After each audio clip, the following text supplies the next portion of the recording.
Contemporary issues में हम एक कदम आगे बढ़ते हैं।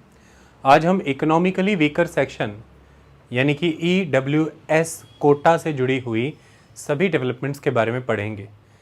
इशू क्या है इसके सराउंडिंग में, उसे अंडरस्टैंड करेंगे।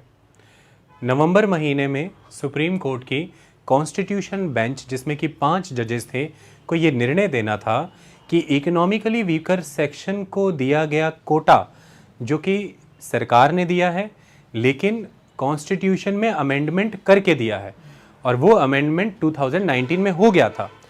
तो सुप्रीम कोर्ट को ये तय करना था कि क्या वो जो कोटा अब दिया गया है वो कॉन्स्टिट्यूशन के बेसिक फीचर को हार्म करता है कि नहीं, वायलेट करता है कि नहीं, वो संविधान के मुताबिक है या नहीं। इसके साथ उसे कुछ और प्रश्नों के भी उत्तर देने थे जो मैं अभी बताऊंगा। जवाब यह है कि कॉन्स्टिट्यूशन के तहत ये किसी तरह के बेसिक फीचर को हार्म नहीं करता, ऐसा निर्णय सुप्रीम कोर्ट ने दे दिया है। EWS कोटा जो कि अप टू 10% है वो बना रहेगा फिलहाल।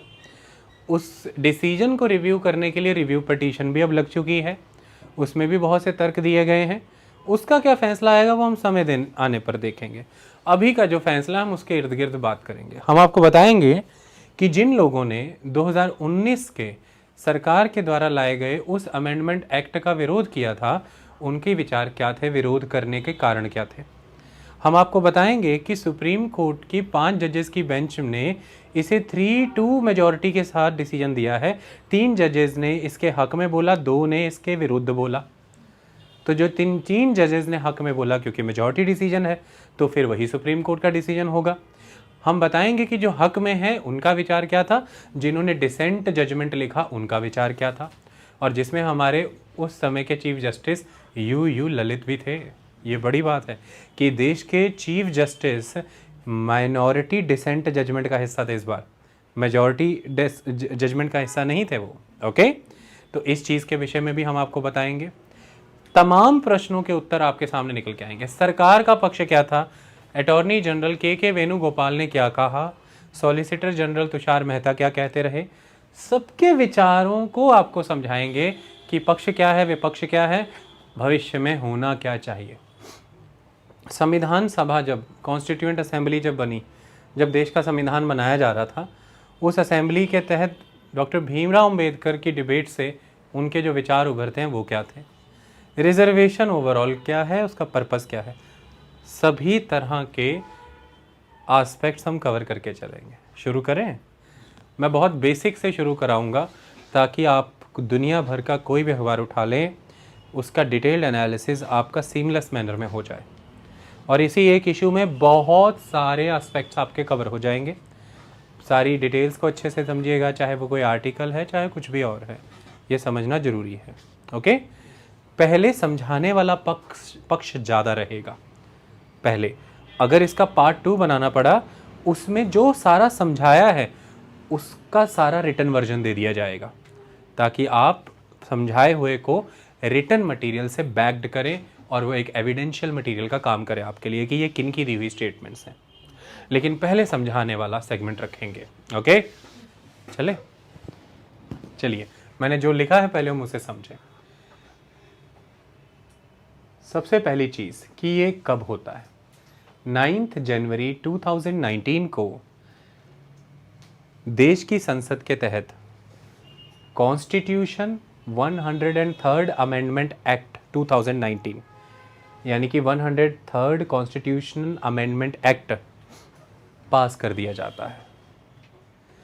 12 जनवरी 2019 को ही इसे प्रेसिडेंट का असेंट मिल जाता है, सहमति मिल जाती है, और सेम डे ही ये इंडियन गजेट में दर्ज हो जाता है। इंडियन गजेट एक स्टैट्यूट बुक है, यानी कि कानून की वो किताब जिसमें दर्ज होने के बाद ही कानून देश पर प्रभावी होता है। तो पार्लियामेंट, छोटे छोटे बेसिक क्वेश्चन भी पूछता रहूंगा। मैं जानता हूं कि लेक्चर मैंने सिविल सर्विसेज एस्पिरेंट्स के लिए बनाया है, लेकिन सिविल सर्विसेज एस्पिरेंट्स भी अगर चीज़ों को रिवाइज करते रहे तो क्या प्रॉब्लम है। छोटे छोटे सवाल भी पूछता रहूँगा। अखबार के पास उतना स्पेस नहीं, टीवी एंकर के पास उतना स्कोप नहीं, हम तो कर सकते हैं तो हम करेंगे। छोटा सा एक सवाल, क्योंकि कॉन्स्टिट्यूशन अमेंडमेंट एक्ट पार्लियामेंट में पास हुआ है, तो मेरा छोटा सा सवाल कि पार्लियामेंट किन से कंपोज्ड होती है? मेरा सवाल है श्रेयांश, आंसर दीजिए। अच्छा, लेजिस्लेटिव असेंबली,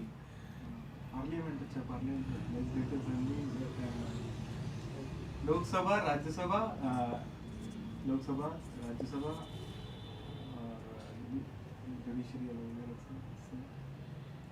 तो मैं जो हमारे दूरदर्शक हैं उनको बता देना चाहता हूँ, ये इनका आज पहला दिन है। ओके, फर्स्ट डे है, इतना भी बता दिया बड़ी बात है, और अंत बता दिया ये और अच्छी बात है। President, Lok Sabha plus Rajya Sabha plus president, इन तीनों से मिलकर के हमारी संसद बनती है। ओके, लोकसभा अलग, राज्यसभा अलग, प्रेसिडेंट अलग, तीनों ज़रूरी हैं। तो इसके तहत अब यहाँ पर हुआ ये कि लोकसभा राज्यसभा ने तो ये पास कर दिया, फिर ये पहुँचा प्रेसिडेंट के पास उनकी सहमति के लिए। 12 जनवरी 2019 को उन्होंने अपनी सहमति जता दी, और जब अब इसे संसद ने, पार्लियामेंट ने पास कर दिया, ये देश को कैसे कम्युनिकेट होगा? आप, मैं, हम सब देश के वकीलों के कमरों में वो जो किताबें पढ़ी रहती हैं ब्रिटानिका की, वो क्या होती हैं? सेंटर के और स्टेट के लॉज होते हैं, पढ़ लेना। गजट ऑफ 2013, गजट 2014, 15, 16, 17, वो विधानसभाओं ने और संसद ने जो कानून पास किए होते हैं वो गजट में दर्ज होते हैं, और फिर उसकी कॉपियाँ छपती रहती हैं। आप जाइए बाज़ार से ले लीजिए। कई लोगों को लाइब्रेरी बनाने का शौक़ है, नकली डमी लेकर के भी रख देते हैं, उसमें डमी भी आती है, मजाक नहीं कर रहा मैं, शो पीस के तौर पे भी आती हैं वो लाल कवर वाली किताबें। तो अब ये पार्लियामेंट ने क्या किया है, ये आपको कैसे पता लगेगा? ये आकर के दर्ज होगा एक स्टैच्यूट बुक में। दैट स्टैच्यूट बुक, स्टैच्यूट माने दैट विधान किताब, और उसमें दर्ज हो जाएगा, that is a gazette. Okay, साल भर के कानून उसमें दर्ज हो जाते हैं। जैसे ही उसमें दर्ज हो गया, प्रभावी है, ये आपको मिल जाएगा। डन हुई इतनी कहानी। तो इस तरह से ये वर्ड्स आपको मिलने थे आर्टिकल्स के अंदर, इसलिए मैंने बता दिया। और ये कितनी तेज़ी से हुआ, इमेजिन 9 जनवरी को ये हो रहा है, 12 को इसे असेंट मिल रहा है, सेम डे में ये स्टैच्यूट बुक में आ गया। तो ये बड़ा फास्ट था। दूसरा शब्द यहाँ पर निकल करके आता है कि अमेंडमेंट हुआ है।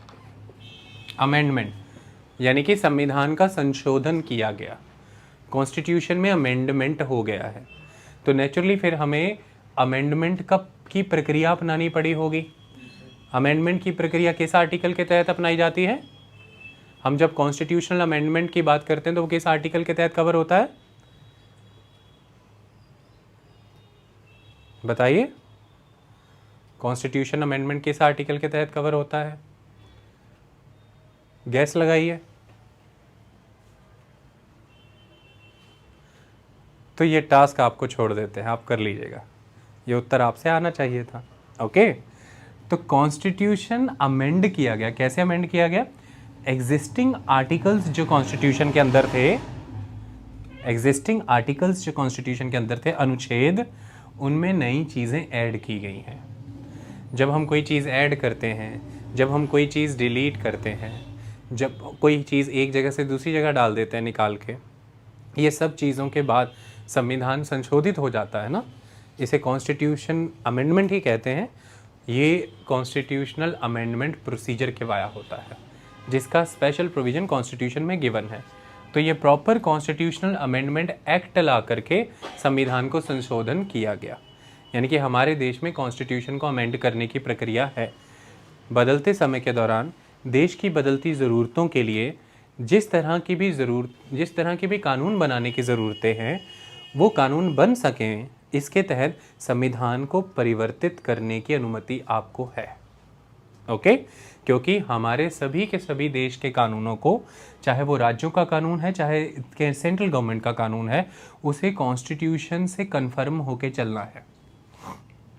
कोई भी लॉ अगर कॉन्स्टिट्यूशन से कन्फर्मिटी में नहीं है, कॉन्स्टिट्यूशन से सहमति में नहीं चल रहा है, तो वो अल्ट्रा वायरस हो जाएगा, वो नहीं चल पाएगा। ओके, वो कॉन्स्टिट्यूशन की प्रक्रियाओं को निगेट करके नहीं चल सकता। इसलिए कॉन्स्टिट्यूशन हमारे देश का बेसिक लॉ है। It's a basic law of the land. Okay, ऐसी विधान की किताब, ऐसा संविधान जिस पर आधारित ही अलग अलग राज्यों की सरकारें और देश की सरकार संसद में नए कानून बनाती हैं। ऐसे में जो नया कानून आप लाना चाहते हैं उसके तहत संविधान में कोई बदलाव की ज़रूरत है तो वो बदलाव आपको करना पड़ेगा। बात समझ में आ गई? तो इसलिए कॉन्स्टिट्यूशन अमेंड किया गया। तो अब अगला क्वेश्चन, कौन सी नंबर ऑफ अमेंडमेंट है ये? हाँ, 103rd constitutional amendment act. Done है कहानी? चलिए, वेरी गुड। संसद को इसकी अनुमति है। चलिए मैं आपसे पूछता हूँ, क्या राज्य सरकारों यानी कि विधानसभाएं संविधान को अमेंड कर सकती हैं? तो विधानसभाएं संविधान को अमेंड नहीं कर सकती। केंद्र सरकार संसद ही संविधान को अमेंड कर सकती है। Only parliament can do that, state legislative assemblies can not do that. वो एक रेजोल्यूशन पास करके जो संसद है उसको प्रपोज कर सकती है कि ये चीज़ आप करिए।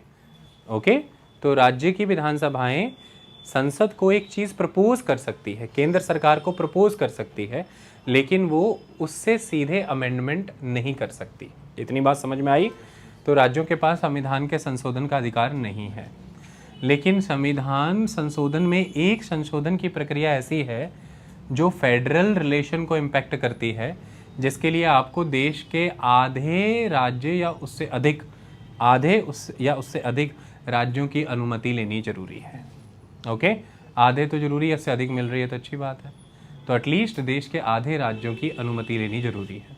कुछ चीज़ें ऐसी हैं जो ऐसी अमेंडमेंट हैं जो स्टेट के जो प्रक्रियाएं और कानून हैं उनको अल्टर कर देती हैं। ऐसे में अगर केंद्र यानी कि संसद अकेले ही अमेंडमेंट कर दें, ये राज्यों के अधिकारों का हनन है, उनके राइट्स को इनक्रोच करने जैसा है। इसलिए उस परिस्थिति में हमें उन राज्यों में से आधे राज्यों को साथ लेकर के चलना है। अगर आधे राज्य साथ आ जाते हैं, वो रेटिफाई कर देते हैं, तो वो अमेंडमेंट वैलिड अमेंडमेंट हो जाएगा। ओके, उसके बाद ये अमेंडमेंट फिर कोर्ट के पास जाती है और वो उस पर टेस्ट लगते हैं कई सारे कि ये बेसिक फीचर को तो नहीं हार्म कर रही है सब कुछ। अगर वो भी करती हो तो वो अमेंडमेंट फिर से नल एंड वॉइड डिक्लेयर हो जाएगी, वो कैंसिल हो जाएगी। ओके, ये उसी की लड़ाई चल रही है। तो संसद के पास शक्ति है संविधान को संशोधन करने की। संविधान को संशोधन करने की शक्ति किसके पास है? केंद्र सरकार के पास, राज्य सरकार के पास, राज्य विधानसभा के पास या संसद के पास। चार ऑप्शन है। संसद के पास ये अनुमति है। तो केंद्र सरकार और संसद दो बड़ी अलग चीज़ें हैं, हमेशा याद रखिएगा। जैसे एमपी मेंबर पार्लियामेंट अपनी गाड़ी पर सांसद लिखा सकता है, पर क्या भारत सरकार लिखा सकता है? कभी भी नहीं लिखा सकता, क्योंकि वो भारत सरकार के अधीन किसी पद पर नहीं है, वो आपके रिप्रेजेंटेटिव के तौर पर संसद का सदस्य है।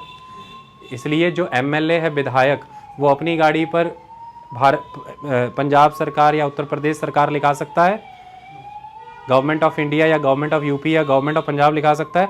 गलती से भी नहीं। वो अपनी गाड़ी पे विधायक लिखा सकता है, क्योंकि वो स्टेट लेजिस्लेटिव असेंबली का सदस्य है, वो सरकार के किसी पद पर नहीं। अगर वो सरकार से कोई पद ले जाता है तो वो लाभ का पद होगा, ऑफिस ऑफ प्रॉफिट, इससे उसकी सदस्यता चली जाएगी। ठीक है, लेकिन अगर कोई सांसद है और वो मंत्री भी है, मिनिस्टर भी है, तो फिर वो अपनी गाड़ी पे सांसद ना लिखवा के भारत सरकार लिखवा लेता है। ओके, फिर उसकी जो सांसद का पद नहीं जाएगा, क्योंकि मिनिस्टर जो है उसका ऑफिस कॉन्स्टिट्यूशन के वाया अमेंडमेंट ला करके एग्जम्प्ट किया गया है ऑफिस ऑफ प्रॉफिट की कैटेगरी से।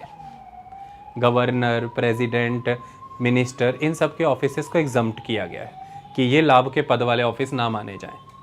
इसलिए आप मिनिस्टर का पद लेते हैं सरकार के अंडर तो भी आप एमपी बने रहते हैं, आपकी एमपी वाली पोजीशन जाती नहीं है, क्योंकि मिनिस्टर को एग्जम्पशन मिली हुई है। ये इसीलिए है कि संसद में आपके प्रतिनिधि बैठते हैं और वो देश की और जनता की, आवाम की हक की बात नहीं कर पाएंगे अगर सरकारें उन्हें अपने अंडर लाभ के पद का प्रलोभन देती रहेंगी। डेमोक्रेसी हार्म हो जाएगी। ओके, इतनी बात समझ में आई? तो डेमोक्रेसी को इंटैक्ट रखने के लिए यह प्रबंध किया गया है। तो केंद्र सरकार यानी कि कैबिनेट, संसद, राज्य सरकार और विधानसभा यानी कि राज्य की विधानसभा, चार अलग अलग संस्थाएं हैं। इतनी बात समझ में आई। संविधान संशोधन संसद करती है, केंद्र सरकार नहीं करती।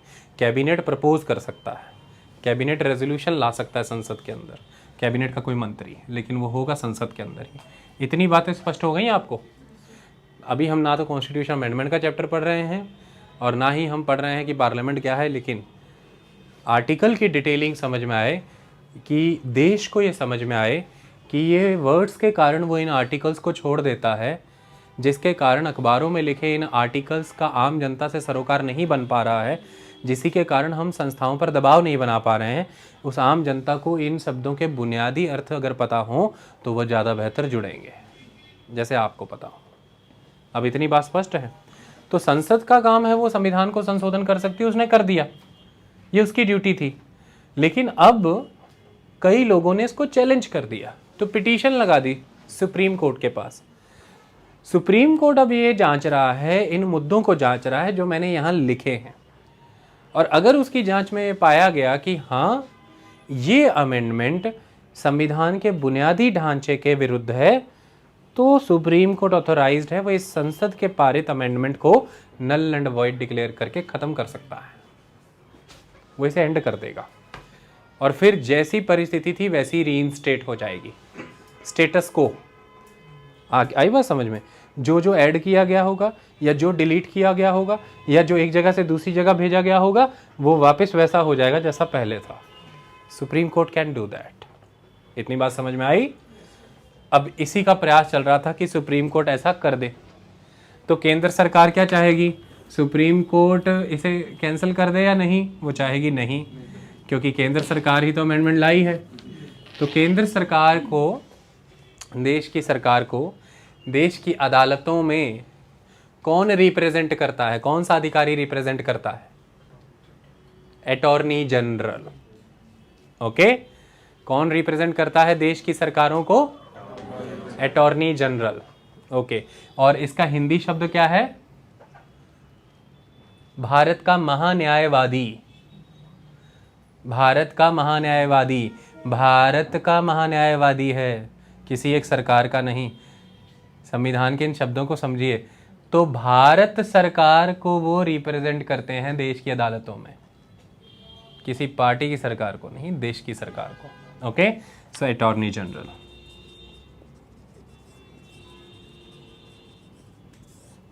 डन है भाई? ये रिप्रेजेंट करते हैं, इनको टीम मिली होती है, solicitor general, additional solicitor general, ये सब इनके साथ होते हैं। कई बार वो अकेले भी रिप्रेजेंट कर सकते हैं, पर ये होते हैं। इसी तरह से स्टेट के लेवल पर एक ऑफिसर होता है एडवोकेट जनरल, वो होता है एडवोकेट जनरल। तो देश की सरकार को रिप्रेजेंट करते हैं अटॉर्नी जनरल, राज्यों की सरकार को एडवोकेट जनरल। इतनी बात समझ में आई? एक मूवी थी जय भीम, देखी आपने? वो जय भीम में उस स्टेट को रिप्रेजेंट कर रहे होते हैं एडवोकेट जनरल और उनकी जूनियर्स। ओके, और एक तरफ से केस लड़ रहे होते हैं सूर्या, वो एडवोकेट जनरल है। ये दो अधिकारी होते हैं, एक केंद्र का, एक स्टेट का। तो देश का हाईएस्ट लीगल ऑफिसर कौन है? ये हाईएस्ट लीगल ऑफिसर होता है देश का, अटॉर्नी जनरल, जिसके तहत इनके पास कुछ अधिकार होते हैं। ये सरकार के लिए केस फाइट करते हैं, सरकार के बाहर भी कर सकते हैं fight, no problem at all, इन्हें रोक नहीं सकते आप। कुछ कंडीशंस हैं, इसके अलावा वो कर सकते हैं। अटॉर्नी जनरल वर्ड बार बार आना था, हो गया। अमेंडमेंट समझ में आ गया, और संसद ने किया है, समझ में आ गया। सुप्रीम कोर्ट के पास चैलेंज हुआ है, ये समझ में आ गया। डन है कहानी? चलिए अब आगे बढ़ते हैं। सवाल आप मुझसे ये पूछेंगे कि सर किया क्या? 103rd कॉन्स्टिट्यूशनल अमेंडमेंट एक्ट 2019 जो कि 9 जनवरी को लाया गया संसद के अंदर, इसके तहत क्या प्रपोज हुआ, क्या किया, तो वो समझ लीजिए। अब आपको बता देते हैं ये क्या कहता है। मैंने वो चीज़ें लिखी नहीं, सीधे बताया। Act amended article 15 and 16 of the constitution by inserting sub clause 6 and sub in article 15 and sub clause 6 in article 16। तो अब आर्टिकल 15 और 16 के अंदर ये 6 और 6 सब क्लॉज ऐड कर दिया है। ओके, ये क्या है मैं आपको भी बता दूंगा। तो अमेंडमेंट एक्ट 103 ये प्रपोज करता है और ये अमेंड करता है कॉन्स्टिट्यूशन को कि देश के अंदर अगर स्टेट चाहे तो, स्टेट अर्थात भारतीय राज्य, अगर स्टेट चाहे तो जो सेक्शन इकोनॉमिकली वीकर है उन सेक्शन की बढ़ोतरी के लिए, प्रोग्रेस, एडवांसमेंट के लिए, विकास के लिए संविधान के अंदर ये बदलाव कर सकता है। और वो बदलाव ये हैं जो इन सब सेक्शंस के वाया किए गए। और इनके तहत क्या कहा गया है, आर्टिकल 15 और 16, इसको हमेशा के लिए याद कर लीजिए। Article 15 associated with the education, article 16 with the jobs, बस इतना याद रखिएगा। आर्टिकल 15 पढ़ाई में जो रिजर्वेशन है उससे जुड़ा है, ठीक है। डिटेलिंग के लिए हमारे पॉलिटिकल लेक्चर हैं और हम यहाँ अपनी दक्षता नहीं दिखा रहे हैं, हमें आर्टिकल समझाना है आज ये वाला। अदरवाइज आर्टिकल 15, 16 किसी को तबीयत से समझना है तो मेरे पॉलिटिकल लेक्चर है, तबीयत से समझ लें। रिजर्वेशन इन एजुकेशन और आर्टिकल 16 देता है रिजर्वेशन इन जॉब्स। अब यहाँ पर कुछ फ़र्क है, वो हम बता देंगे आपको अभी। इतनी बात समझ में आई? वैसे आर्टिकल 15 को हम कहते हैं ये डिस्क्रिमिनेशन के अगेंस्ट मिला हुआ आपको एक आर्टिकल है, डिस्क्रिमिनेशन के अगेंस्ट। डन है कहानी? आगे बढ़े तो आर्टिकल 15 के तहत 6 जो जोड़ा है, 16 के तहत जो 6 जोड़ा, उसमें यह कहा गया है सीधी सरल भाषा में कि अप टू 10% रिजर्वेशन रहेगा आर्टिकल 15 के तहत एजुकेशन में, आर्टिकल 16 के तहत पब्लिक जॉब्स में। किनके पास? उन लोगों के पास जो इकोनॉमिकली वीकर है और अब तक की रिजर्वेशंस कैटेगरी में रिप्रेजेंट नहीं होते। अब तक की रिजर्वेशन कैटेगरीज में बैकवर्ड क्लासेस आती हैं। कौन सी क्लासेस आती हैं? Backward classes. तो मैंने पहले वर्ड इकट्ठा यूज कर लिया, बैकवर्ड क्लासेस।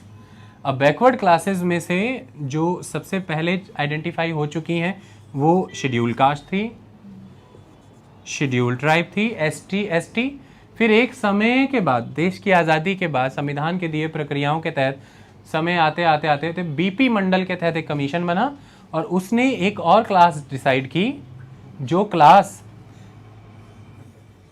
इन बैकवर्ड क्लासेस से अदर है। That class is other than these backward classes. It is also the backward class, but other than the already existing backward classes. Okay? तो this class is socially educationally backward. ये word कभी नहीं भूलना, socially and educationally backward. Socially and educationally backward. मैंने economically backward नहीं लिखा, मैंने लिखा है सोशली एंड एजुकेशनली बैकवर्ड। तो this class is backward, it is other than the existing backward classes which is SC and ST, and this class is backward by the dint of their social and educational deprivations. So this is other backward class, OBC। OBC में other word का meaning clear हो गया? Okay, clear? Other backward class. तो ये तीनों को अगर मैं मिला दूं, इसको, इसको और इसको, तो तीनों को कलेक्टिवली कॉल कर सकते हैं, you can call them backward classes. तो अब OBC, SC, ST के बाहर जो बचे वो कौन बच रहे हैं? यहां पर सीधे वर्ड है द जनरल कैटेगरी, मतलब जो अब तक किसी रिजर्वेशन में कवर्ड नहीं है, द जनरल कैटेगरी पीपल। अब इनके अंदर जो इकोनॉमिकली वीकर सेक्शन है, जनरल कैटेगरी के लोगों में जो इकोनॉमिकली वीकर सेक्शन है, उन्हें 10% तक का, 10% ही नहीं है, अप टू 10%, वो सरकार समय समय पर देखेगी कि 6%, 7%, 5%, अप टू 10% उन्हें रिजर्वेशन ऑफर किया जा सकता है।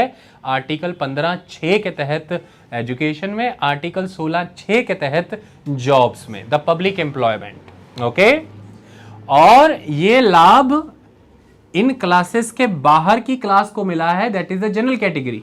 तो अब तक के लिए 2 कंपार्टमेंट से समझ लीजिए हमारे देश में, एक ये यानी कि देश के अंदर 100% seats in the college education and 100% seats in the job, तो 100 से मान लीजिए 100 सीट्स, तो वो कैसे हैं 49.5% with the backward classes and rest 50.5% with the non reserved category. So 49.5 with the reserved category, कौन, SC ST OBC the backward classes, and 50.5% with non backward classes. ये 2 कंपार्टमेंट्स आर देयर, ओके।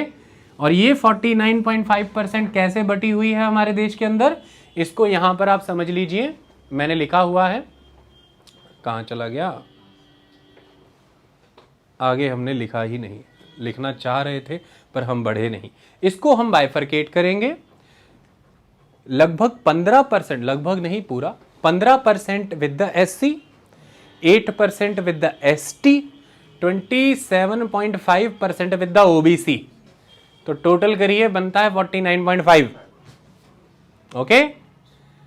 यानी कि लगभग SC ST को reservation उनकी जनसंख्या के अनुपात में मिलता है, यानी कि जितनी उनकी नेशन में पॉपुलेशन है लगभग उसके समान। लेकिन OBC को रिजर्वेशन उसकी जनसंख्या के अनुपात में नहीं मिला।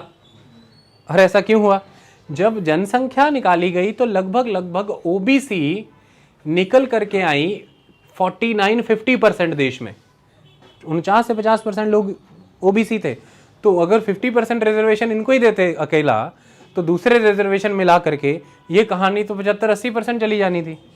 तो फिर उनको उनकी जनसंख्या के अनुपात से लगभग आधा रिजर्वेशन दे दिया गया, ओके। तो बैकवर्ड क्लासेस में भी इस बात का एक अंतर है, SC ST को उनकी पॉपुलेशन के इक्विवेलेंट रिजर्वेशन मिलता है, लेकिन OBC को पॉपुलेशन के इक्विवेलेंट नहीं मिला है, लगभग आधा मिला है। आई बात समझ में। दूसरी बड़ी चीज, SC ST को एजुकेशन, जॉब्स के साथ साथ पॉलिटिकल रिजर्वेशन भी है, यानी कि उन्हें संसद, विधानसभा और लोकल बॉडीज में भी रिजर्वेशन है। संसद में, विधानसभा में और लोकल बॉडीज में भी रिजर्वेशन है। तो आपने कभी सुना होगा जब MLA के लिए वोट डालने जाते हो या MP के लिए कि ये सीट रिजर्व है, तो क्या सुना होगा, ये SC कैंडिडेट के लिए रिजर्व है या ST कैंडिडेट के लिए रिजर्व है, ओके। ऐसे ही लोकल बॉडी में भी होता है। लेकिन OBC को संसद, विधानसभा और लोकल बॉडीज में सीट्स रिजर्व नहीं है, तो उनको एजुकेशन और जॉब्स में आपने रिप्रेजेंटेशन देने, क्योंकि पॉलिटिक्स में तो माना ही ये गया है कि अगर उत्तर प्रदेश को देखें तो OBC कैटेगरी जो हैं, जैसे यादव हैं और दूसरी कम्युनिटी, वो तो ओवर रिप्रेजेंटेड चल रही हैं पॉलिटिक्स में। हाँ, पीछे एक प्रपोजल आया था कि लोकल बॉडीज में OBC को रिजर्वेशन दे दिया जाए, तो उसको अभी होल्ड में रखा गया है। ये तर्क देके मैं सारी जजमेंट्स लिखने वाला हूँ, रिटर्न सेक्शन में सब लिखने वाला हूँ, एक एक जजमेंट के नाम के साथ, कि 50% वाली सीलिंग ब्रेच हो जाएगी फिर, ओके। इस तरह से बहुत सी चीज़ें अभी रोकी हुई हैं, क्योंकि लोकल बॉडीज में SC ST के साथ साथ 1/3 रिजर्वेशन वुमेन को दे रखा है। तो अगर अब OBC डालेंगे तो 50% वाली सीलिंग ब्रेच होने का डर रहता है। 50% सीलिंग ये 1992 में OBC रिजर्वेशन की वो वैलिडिटी तय करने के लिए जो जजमेंट आया वो इंदिरा सानी जजमेंट था 1992 का। हो सकता है मैंने यहाँ लिखा भी हो, द इंदिरा सानी जजमेंट, और उसके तहत OBC कोटे को वैलिडिटी मिली, फर्स्ट बात। और दूसरी बात, ये सीलिंग डिसाइड हुई कि 50% से अबव कलेक्टिवली ये कोटा नहीं जाना चाहिए। कलेक्टिवली कोटा 50% से अबव नहीं जाना चाहिए। मैंने यह लाइन बोली, ये कोटा नहीं जाना चाहिए, इसे इस बार सरकार ने यूज़ किया है ये वर्ड को, ओके। तो उन्होंने कहा है कि हमने ये में तो नया कोटा डाला ही नहीं, वो तो कोटा ही अब नया है, तो वो 50% वाली लिमिट को तो ब्रेच ही नहीं करता। SC ST OBC कैटेगरी में कहाँ बढ़ाया जा रहा है, हमने वर्टिकली, यानी कि ये आप नए एंट्री जोड़ रहे हैं वर्टिकल, और ये आप ऑलरेडी जुड़ी हुई एंट्री को एक्सटेंड कर रहे हैं हॉरिजॉन्टल। 15% जो SC को रिजर्वेशन मिला है उसमें ही नया जोड़ रहे हैं तो नए लोग जोड़ रहे हैं और नए कोटे जोड़ रहे हैं तो वो हॉरिजॉन्टली एक्सटेंड हो रहा है। बट अब आप तीनों से बाहर कोई नई चौथी एंट्री जोड़ रहे हैं, ये वर्टिकल एक्सटेंशन है। तो यहां पर अखबारों में बार बार यूज होगा vertical extension of the reservation quota. तो वर्टिकली उन्होंने एक नई एंटिटी जोड़ दी है, दैट इज EWS। तो उनका तर्क यही है कि इसी वजह से ये इंदिरा साहनी जजमेंट को ब्रेच नहीं करता, इंदिरा साहनी जजमेंट को ब्रेच नहीं करता। हालांकि इंदिरा साहनी केस में जजमेंट था कि 50% से अबव ना जाए। हालांकि मैं बता दूं, हमारे लेक्चर्स में इस पे डिटेल में बात हुई है बहुत, कि उसमें भी फ्लेक्सिबिलिटी दी गई थी कि कुछ सर्कमस्टेंसेज में वो जा सकता है, ये मैं आपको बता दूं। पर आज हम उसकी मेरिट और उसकी डिस्कशन पे नहीं जाएंगे, मैं तो अभी आपको बुनियाद बता रहा हूँ। इतनी बात समझ में आ गई? तो अब आपसे कुछ सवाल हैं। EWS के तहत 10% का कोटा है या 10% तक का कोटा है? तक का कोटा। EWS के तहत ये जो 10% तक का कोटा है, ये सिर्फ और सिर्फ जनरल कैटेगरी के तहत जो इकोनॉमिकली वीकर है उनको मिलेगा, या SC ST OBC में भी जो इकोनॉमिकली वीकर है उनको भी मिलेगा? अब इस लाइन से बहुत कुछ समझ आ गया कि SC ST OBC में भी तो जनरली इकोनॉमिकली वीकर लोग होंगे। होंगे क्या? देश में सबसे अधिक वीकर कहाँ है? SC ST OBC में। तो ये कोटा उन तक नहीं जाता क्योंकि वो ऑलरेडी किन्हीं कोटा में कवर्ड है, ऐसा केंद्र सरकार का कहना है। ओके, वहां पर जो OBC कैटेगरी को कोटा है वो इकोनॉमिकली ग्राउंड पे है या सोशली एजुकेशनली बैकवर्ड है? वो एजुकेशनली बैकवर्ड है। और जो SC ST के लिए कोटा है वो जो हिस्टोरिकल रॉन्ग कमिट हुए हैं उनके खिलाफ, ऐतिहासिक रूप में उन पर जो उत्पीड़न हुआ है, उनको जो डिसएडवांटेजेस पहुंची है, स्वीरिटी ऑफ डिसएडवांटेजेस, उनका जो स्ट्रॉन्ग अंडर रिप्रेजेंटेशन हुआ है इंडिया की पॉलिटिक्स, इकोनॉमी, एजुकेशन और सोसाइटी में, उस अंडर रिप्रेजेंटेशन, उस severity of disadvantage, homogeneity of the class as a whole ही पिछड़ी है पूरी क्लास, इन सब ग्राउंड्स के बेसिस पर वो कोटा एक्सटेंड होता है to right the wrongs committed in the history, to rectify them. Okay? ये कोटा एक्सक्लूसिवली एंड अलोन किस ग्राउंड पर इशू किया जा रहा है? इकोनॉमिक। क्या यहां पर सोशली बैकवर्ड वर्ड यूज हो रहा है? एजुकेशनली बैकवर्ड वर्ड यूज हो रहा है? कोई हिस्टोरिकली रॉन्ग कमिट हुए हैं, ऐसा कुछ हो रहा है? क्या ऐसा यूज हुआ कि अंडर रिप्रेजेंटेशन है? ऐसा कुछ हुआ कि अंडर रिप्रेजेंटेशन है इंडिया की पॉलिटी में, सोसाइटी में, इकोनॉमी में? ऐसा है कि ये कहा गया है कि ये इकोनॉमिकली वीकर। तो इस अमेंडमेंट ने हमारे देश के अंदर रिजर्वेशन ऑफर करने का एक नया बुनियाद ही ऐड कर दिया है कि इकोनॉमी की ग्राउंड पर भी रिजर्वेशन एक्सटेंड हो सकता है। इसे आप इतने हल्के में ना लें, इसने पिछली बुनियादों को बदल दिया है, नई बुनियादी जोड़ दी हैं। पिछले तर्क हो सकता है इसके सामने अब टूट जाएं और नए तर्क पैदा हो जाए। अब हम उनके हिसाब से चलेंगे। पहले तो आपको भूमिका समझ आ गई, हम पढ़ने क्या जा रहे हैं, ये माहौल समझ में आया? चलो गुड। अब 4 मुद्दे थे जिनके इर्द गिर्द ये घूम रहा है, 4 बड़े मुद्दे आपको बता दें वो क्या। इशू 1 जिसके तहत कोर्ट में दलील चल रही थी, can reservations be granted solely on the basis of economic criteria? क्या रिजर्वेशन अकेले इकोनॉमिक क्राइटेरिया के बेस पे दी जा सकती है? तो सरप्राइजिंग लग रहा होगा बहुतों को, और अब तक वो सोच रहे होंगे कि ये रिजर्वेशन इकोनॉमिक क्राइटेरिया पे दी जाती थी। तो अभी हमने पढ़ा कि ऐसा नहीं। हाँ, ये करेक्ट है। आगे तर्क दिया जाएगा सरकार की तरफ से कि सोशल एंड एजुकेशनल बैकवर्ड भी अल्टीमेटली एक व्यक्ति को इकोनॉमिक बैकवर्ड की तरफ ले जाती है, इकोनॉमिक बैकवर्डनेस का रीज़न बनती है।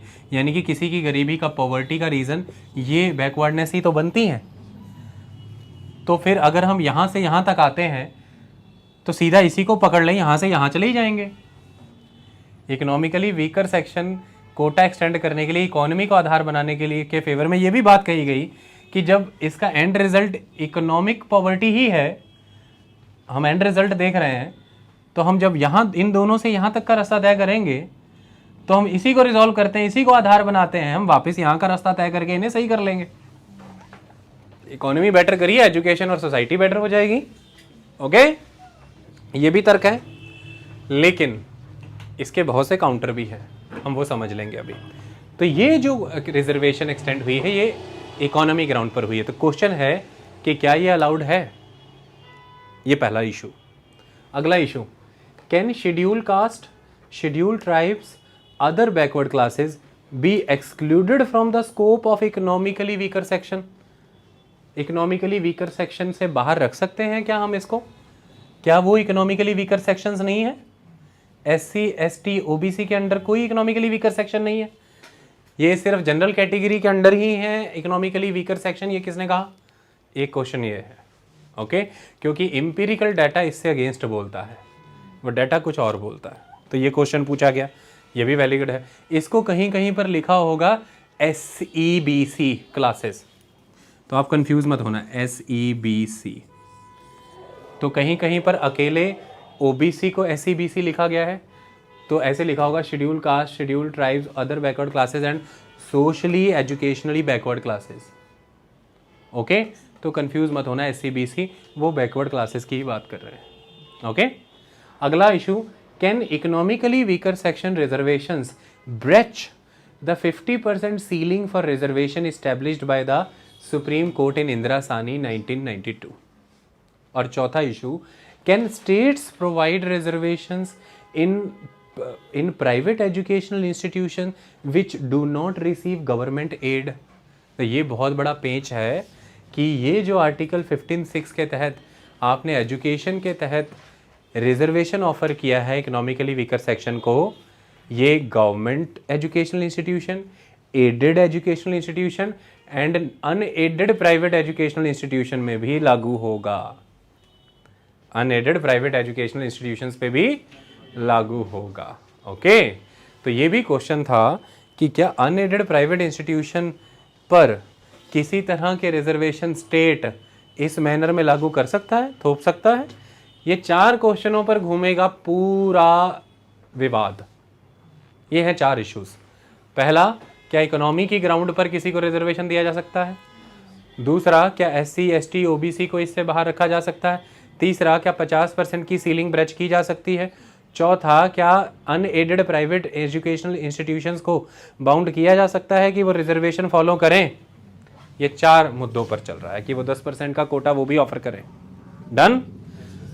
अब बताते हैं कि ये करना क्या चाहते हैं। तो आर्ग्यूमेंट अगेंस्ट क्या बोलता है? धुर्री यही रहेगी, बातें, एक्सप्लेनेशन, डिस्क्रिप्शन बहुत आएगा, सेंट्रल पॉइंट ऑफ डिस्कशन यही रहेगा। जो मैंने 2 यहाँ पर लिखे हैं वो ये हैं कि the amendment violets the basic feature of the constitution and violates the fundamental right to equality under article 14। जो आर्टिकल 14 के तहत राइट टू इक्वलिटी है ये उसे ब्रेच करता है, वायलेट करता है, और जो देश का basic feature of the constitution है ये उसे ब्रेच करता है। सारी डिबेट इन 2 इश्यूज पर चलने वाली है। सभी अटॉर्नी जनरल इसी विषय पर बोलने वाले हैं, जो पिटिशनर हैं इसी विषय पर बोलने वाले हैं, सुप्रीम कोर्ट इसी विषय पर बोलेगा।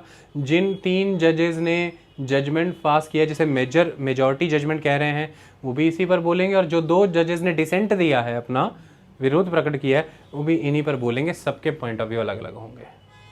इन 2 मुद्दों को ही चर्चा करेंगे। पहले आप थोड़ा समझ सकें कि ये 2 बातें कैसे कंक्लूड हो रही हैं इस डिस्कशन से, वो मैं थोड़ा आपको समझा दूं कि फिर ये कैसे कंक्लूड हो रहा है। आओ हम समझ लेते हैं। सबसे पहले हम समझाते हैं फंडामेंटल राइट टू इक्वलिटी कैसे प्रभावित हो रहा है। उसके लिए मैं आपको ज़रा क्विक एक बार राइट ऑफ इक्वलिटी कोड बता देता हूँ। तो कई आर्टिकल्स में right of equality code word use हुआ है, वो कुछ नहीं है, आर्टिकल 14 से आर्टिकल 18 तक की बात है, इससे ज़्यादा कुछ नहीं। आर्टिकल 14 से आर्टिकल 18 की बात है। चलिए मैं आपको पढ़ करके बता देता हूँ आर्टिकल 14 से आर्टिकल 18 तक क्या बोलते हैं। Article 14, the state shall not deny to any person equality before the law और equal protection of the laws within the territory of India on grounds of religion, race, caste, sex और place of birth.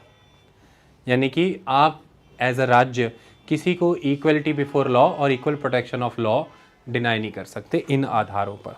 अगला, article 15, the state shall not discriminate against any citizen on grounds only of religion, race, caste, sex, place of birth और any of them. Article 16, the state shall be there shall be equality of opportunity for all citizen in matters relating to employment or appointment to any office under the state। सभी को बराबर अधिकार मिलना चाहिए। Article 17, abolition of untouchability, छुआछूत का अंत। और article 18, abolition of all titles, राजाधिराज, महाराज, नवाब, खाने खानम, abolition of all titles except military and academic. You can be engineer, you can be doctor और यू कैन बी ब्रिगेडियर, इनके अलावा बाकी सारे टाइटल्स नहीं जोड़े जाएंगे, खत्म। ये सब समानता लाने के लिए। अब आर्टिकल 15 और 16 तो समानता की बात कर रहा है और राज्य को बोल रहा है आप किसी में भेद नहीं करेंगे। तो आप सोच रहे होंगे फिर उसी आर्टिकल 15-16 के तहत आर्टिकल 15(4) और आर्टिकल 16(4), आर्टिकल 15(4)(5) और आर्टिकल 16(4) के तहत ही तो SC ST इनको रिजर्वेशन मिल रहा है। और वहाँ पर ये कहा गया है कि स्टेट ऐसा होने नहीं देगा। आर्टिकल 15 कह रहा है कि स्टेट डिस्क्रिमिनेट नहीं करेगा और आर्टिकल 16 कह रहा है कि स्टेट सबको बराबरी का अवसर देगा नौकरी के मामले में, जबकि उन्हीं आर्टिकल में तो ये किया जा रहा है, रिजर्वेशन ऑफर हो रहा है। अमेंडमेंट की हमने, क्योंकि अब एक वर्ड निकल करके आता है, वो क्या है देखें। जब संविधान बनाया गया तो उसके तहत एक विचार रखा गया और वो विचार यह था कि समानता आनी जरूरी है। समानता, आपको पता है हमारे देश में समानता का सिद्धांत किस तरह से अपनाया जाता है, इक्वलिटी का सिद्धांत किस तरह से अपनाया जाता है। देखिए समानता कैसे, जैसे सपोज कीजिए कि ये मेरा right hand and this is my left hand, मैं इन्हें समानता से आगे बढ़ाऊंगा। हमें समानता से एडवांसमेंट करना है, ये समानता से आगे बढ़ रहे हैं। क्या ये कभी समान हो पाएंगे? क्या ये कभी समान हो पाएंगे? अगर मैं इसी समानता से इन्हें आगे बढ़ाता रहूंगा तो ये समान कभी नहीं आ पाएंगे। यानी कि हमारे देश में समानता का जो सिद्धांत है, इक्वलिटी का जो सिद्धांत है, संविधान से जो निकल के आता है और संविधान बनाने वाले की डिबेट्स में जो झलकता है, वो क्या है? वो संतुलन है, द बैलेंस। आई बात समझ में? यानी कि ये और ये एक राष्ट्र के लिए इन्हें समान रूप में आगे बढ़ाना अनिवार्य है। ये पहली बात, पहली बात समान रूप में आगे बढ़ाना, इनमें समानता लाना यह भी राज्य की जिम्मेवारी है। इनमें समानता लाना भी राज्य की जिम्मेवारी है। फिर ये समान रूप में आगे बढ़े, ये जरूरी है। तो इनमें समानता लाने के लिए संतुलन बनाना पड़ेगा, बैलेंस। तो इसको इसके समीप लाना होगा। तो यहां पर पता करना होता है कि ये किन डिप्रीवेशंस, किन डिस्क्रिपेंसीज, किन हैंडीकैप्स की वजह से यहां रह रहा है। तो उनको रिमूव करना इक्वलिटी को प्रमोट करता है, ना कि घटाता है। उन डिस्क्रिपेंसीज, उन डिप्रीवेशन, उन हैंडीकैप्स को रिमूव करना जो कि इनमें समानता लाएगा, इनके बीच की खाई को दूर करना, उसके तहत किए गए सभी एक्शंस इक्वलिटी को प्रमोट करते हैं, ना कि इक्वलिटी को हार्म करते हैं। और इन एक्शंस को अफर्मेटिव एक्शन कहते हैं। तो there is a word that is affirmative action. Majorly ये अफर्मेटिव एक्शन जुडिशरी लेती है, लेजिस्लेचर लेती है। तो अफर्मेटिव एक्शन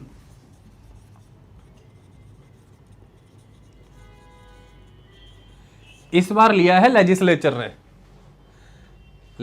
ने, संसद ने लिया है अफर्मेटिव एक्शन।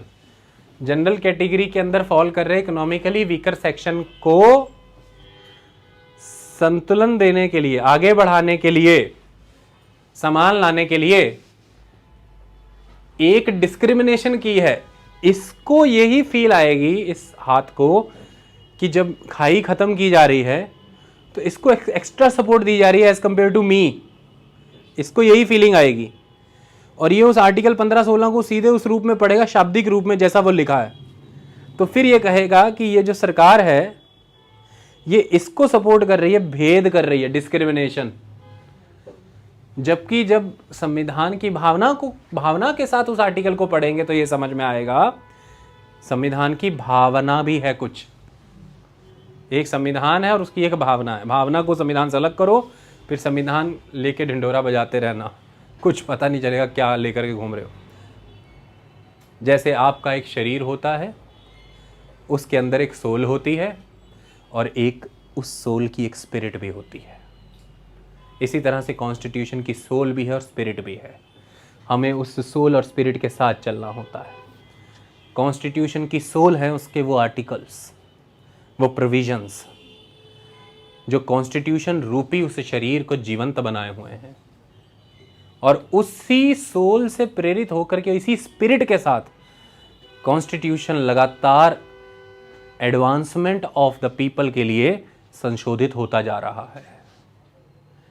तो ये चेक करना है कि किस स्पिरिट के साथ काम किया जा रहा है। जुडिशरी की स्पिरिट क्या है, लेजिस्लेचर की स्पिरिट क्या है, और स्पिरिट सही है कि नहीं जांचने के लिए आप सीधे जाकर के पकड़ लीजिए आत्मा को, सोल को। और आत्मा किन प्रावधानों से परिभाषित हो रही है, सीधा उन प्रावधानों को पकड़ लिए संविधान के अंदर, और फिर देख लीजिए कि कहीं स्पिरिट ने सोल ही तो नहीं वायलेट कर दी। और अगर ऐसा हो रहा है तो जो संविधान के रक्षक हैं, जुडिशरी, पर्टिकुलरली सुप्रीम कोर्ट, तो वो फिर उन प्रोविजंस को कैंसिल कर देंगे। ओके, तो इसीलिए डिस्क्रिमिनेशन होती दिख रही है, इसके फेवर में स्टेट ज्यादा नजर आ रहा है एज कंपेयर टू दिस। लेकिन this discrimination is affirmative action, that is compensatory discrimination. इसको कहते हैं कॉम्पनसेटरी डिस्क्रिमिनेशन। जैसे अपन पॉजिटिव डिस्क्रिमिनेशन बोलते हैं, इसका टेक्निकल वर्ड क्या है, कॉम्पनसेटरी डिस्क्रिमिनेशन। ये डिलीट कर दूं, अब डिलीट वाला बटन भी नहीं है, क्योंकि मैं जानता हूं कि हाथ पर यकीन रख सकते हैं लंबे समय तक, बटन मौके पे धोखा देते हैं, है कि नहीं। जिस पर यकीन ज़्यादा है, जिससे बटन बनाए हैं, उससे ज़्यादा काम लेना चाहिए। हालांकि अब आप कहेंगे पेन की जगह कलम ले आइए, है ना, पर कलम की जगह पेन है, हाथ ही से दोनों चलती है, ज़्यादा बेटर है। तो it is compensatory discrimination. Affirmative action is equal to compensatory discrimination. कर सकते हैं आप, you can do the compensatory discrimination. Positive discrimination we can do, तभी तो ये समान रूप में आगे बढ़ेंगे और आपस में भी समानता प्राप्त करेंगे। तो इक्वेलिटी से आगे बढ़ करके the concept of equity. Okay, इतनी बात समझ में आई।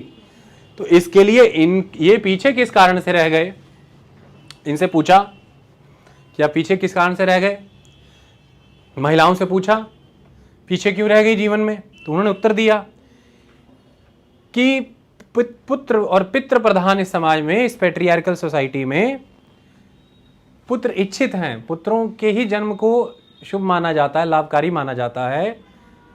और ऐसे में अगर मैं कभी हो भी जाऊं तो जो भी रिसोर्सेज हैं वो उस पर खर्च होते हैं, मुझ पर नहीं।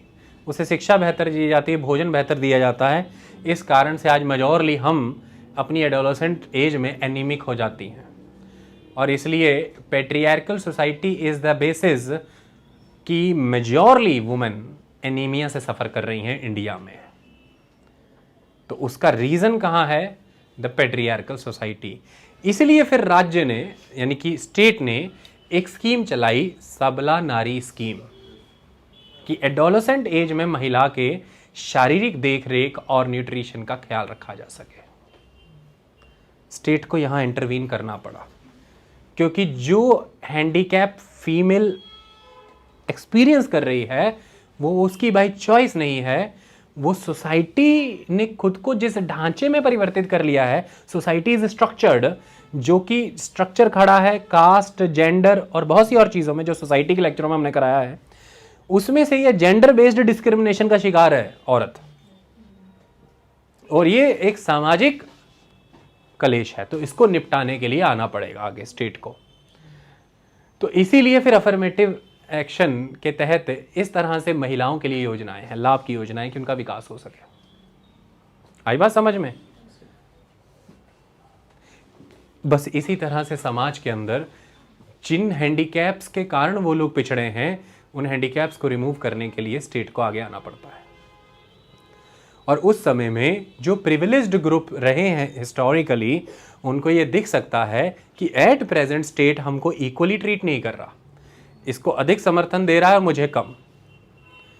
लेकिन उस समय में वह यह निगेट करेगा कि इसी स्टेट का चलना संविधान के द्वारा निर्धारित है और हमने ही मिलकर एक संकल्प लिया है, वी द पीपल ने, संविधान का, जिस संविधान में एक कॉन्सेप्ट है कि हम सब समान आने चाहिए। तो मैं आगे अगली पंक्ति में यदि खड़ा हूं तो राज्य सही कर रहा है इसे मेरे समान ला करके। मुझे अपने प्रिविलेज्ड पोजीशन के कारण जो बेटर एजुकेशन, जो बेटर सोसाइटल पोजीशन और जो बेटर इकोनॉमिक स्ट्रेंथ मिली है, उसका उपयोग करके राज्य को समर्थन देना चाहिए कि वो अपने समानता लाने के इस कर्तव्य में सफल हो सके। ये हमारी भूमिका है, ये हमारा योगदान है, देश का यह योगदान होता है। मैंने यहाँ पर बाकी चीज़ें कांस्टेंट रखी हैं, जैसे कि करप्शन, जैसे कि जाति आधारित राजनीति, जैसे आने वाले चुनावों में सरकार पता नहीं किसे भुनाना चाहती हो। आप इन सब प्रश्नों को थोड़ा सेट असाइड कर दीजिए। आप समझ नहीं पा रहे हैं, हम एक कॉन्सेप्ट पर टेक्निकल डिस्कशन कर रहे हैं, और जब हम उसको डिस्कशन कर रहे हैं तो उसके पीछे मॉरलिटी क्या है उसकी बात हो रही है इस समय। समाज इस समय कितना मॉरल है उसकी तो मैं चर्चा ही नहीं कर रहा, वो तो हम करेंगे करप्शन के लेक्चर में। तो आप यहां पर करेंगे, अरे यार ये क्या बातें हो, सारा कुछ तो हम अगर कर भी दे योगदान तो सब कुछ तो करप्शन के वाया सब खा जाते हैं सरकार। वो योगदान का लाभ उन्हें भी कहां पहुंच रहा है, वो योगदान का लाभ उन्हें भी नहीं पहुंच रहा है। वो एक बात, योगदान हो रहा है कि नहीं हो रहा है वो दूसरी बात।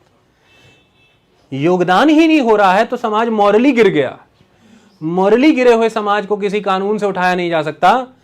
योगदान पहुंच नहीं रहा है, इसे मिनटों सेकंडों में कानून से सुधार सकते हो। तो पहले योगदान तो करिए, पहुंच भी जाएगा। तो इसलिए बात इस बात पर डिबेट नहीं होनी चाहिए कि पहुंच कितना रहा है, नहीं रहा है तो हम देंगे कि नहीं देंगे। अगर करप्शन जीरो भी कर दें किसी सोसाइटी में और कोई मॉरली साउंडेड ही नहीं है, कुछ करना ही नहीं चाहता, तो फिर इस करप्शन फ्री सोसाइटी में भी कोई क्या करना चाहता है बताइए? What will you do then? अपने आप में यही एक बड़ी करप्शन हो जाएगी कि पीपल आर इमोरल। ओके, ये भी एक इज द बिगेस्ट करप्शन। और इसके लिए कहानी है काशी के राजा देवदास की। कभी अगर मौका मिले तो महादेव की कहानियों में ये भी एक कहानी निकल करके आएगी। मटीरियली उसने अपने राज्य को बहुत विकसित कर दिया था, लेकिन धर्म विस्थापित हो गया था और फिर बहुत पछताना पड़ा था। ओके, तो दैट इज इंपॉर्टेंट। तो कहानी यहां पर निकल करके आती है कि समान आने देना जरूरी है। फिर हम सबको समानता से आगे बढ़ना है। ओके, इसके लिए लगातार एडजस्टमेंट करनी पड़ती है, रेगुलरली एडजस्टमेंट्स होती रहती है, बैलेंसिंग एक्ट चलता रहता है। उसी के तहत सरकार कहती है कि हमने एक नया बैलेंसिंग कर दिया, और ये एफर्मेटिव एक्शन के तहत हमने कंपनसेटरी डिस्क्रिमिनेशन कर दिया है, जिसके तहत ये जनरल कैटेगरी में जो इकोनॉमिकली वीकर सेक्शन है उनको अप टू 10% अपन ने रिजर्वेशन दे दिया है। ये कहानी हमने कर दी डन। और इसी अफर्मेटिव एक्शन के तहत अब तक, इसी कॉम्पनसेटरी डिस्क्रिमिनेशन के सिद्धांत के तहत अब तक आर्टिकल 15-16 में SC, ST, OBC के लिए आर्टिकल जुड़ते रहे हैं।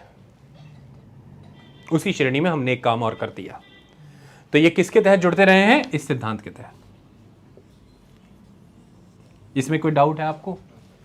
तो इस सिद्धांत को बैक करने वाले कोई मेथड भी होंगे भाई, कि अब मैं कोई कॉम्पनसेटरी डिस्क्रिमिनेशन करने जा रहा हूं, कोई लॉजिक्स, कोई रीजनिंग, कोई रैशनल तो होंगे उसके पीछे, कि मुझे ऐसा लगा यार ये बहुत उदास लग रही हैं आज तीनों, कॉम्पनसेटरी एक्शन के वाया इनको रिजर्वेशन दे दो, खुश हो जाएंगे। ये व्हाट इज दिस लॉजिक?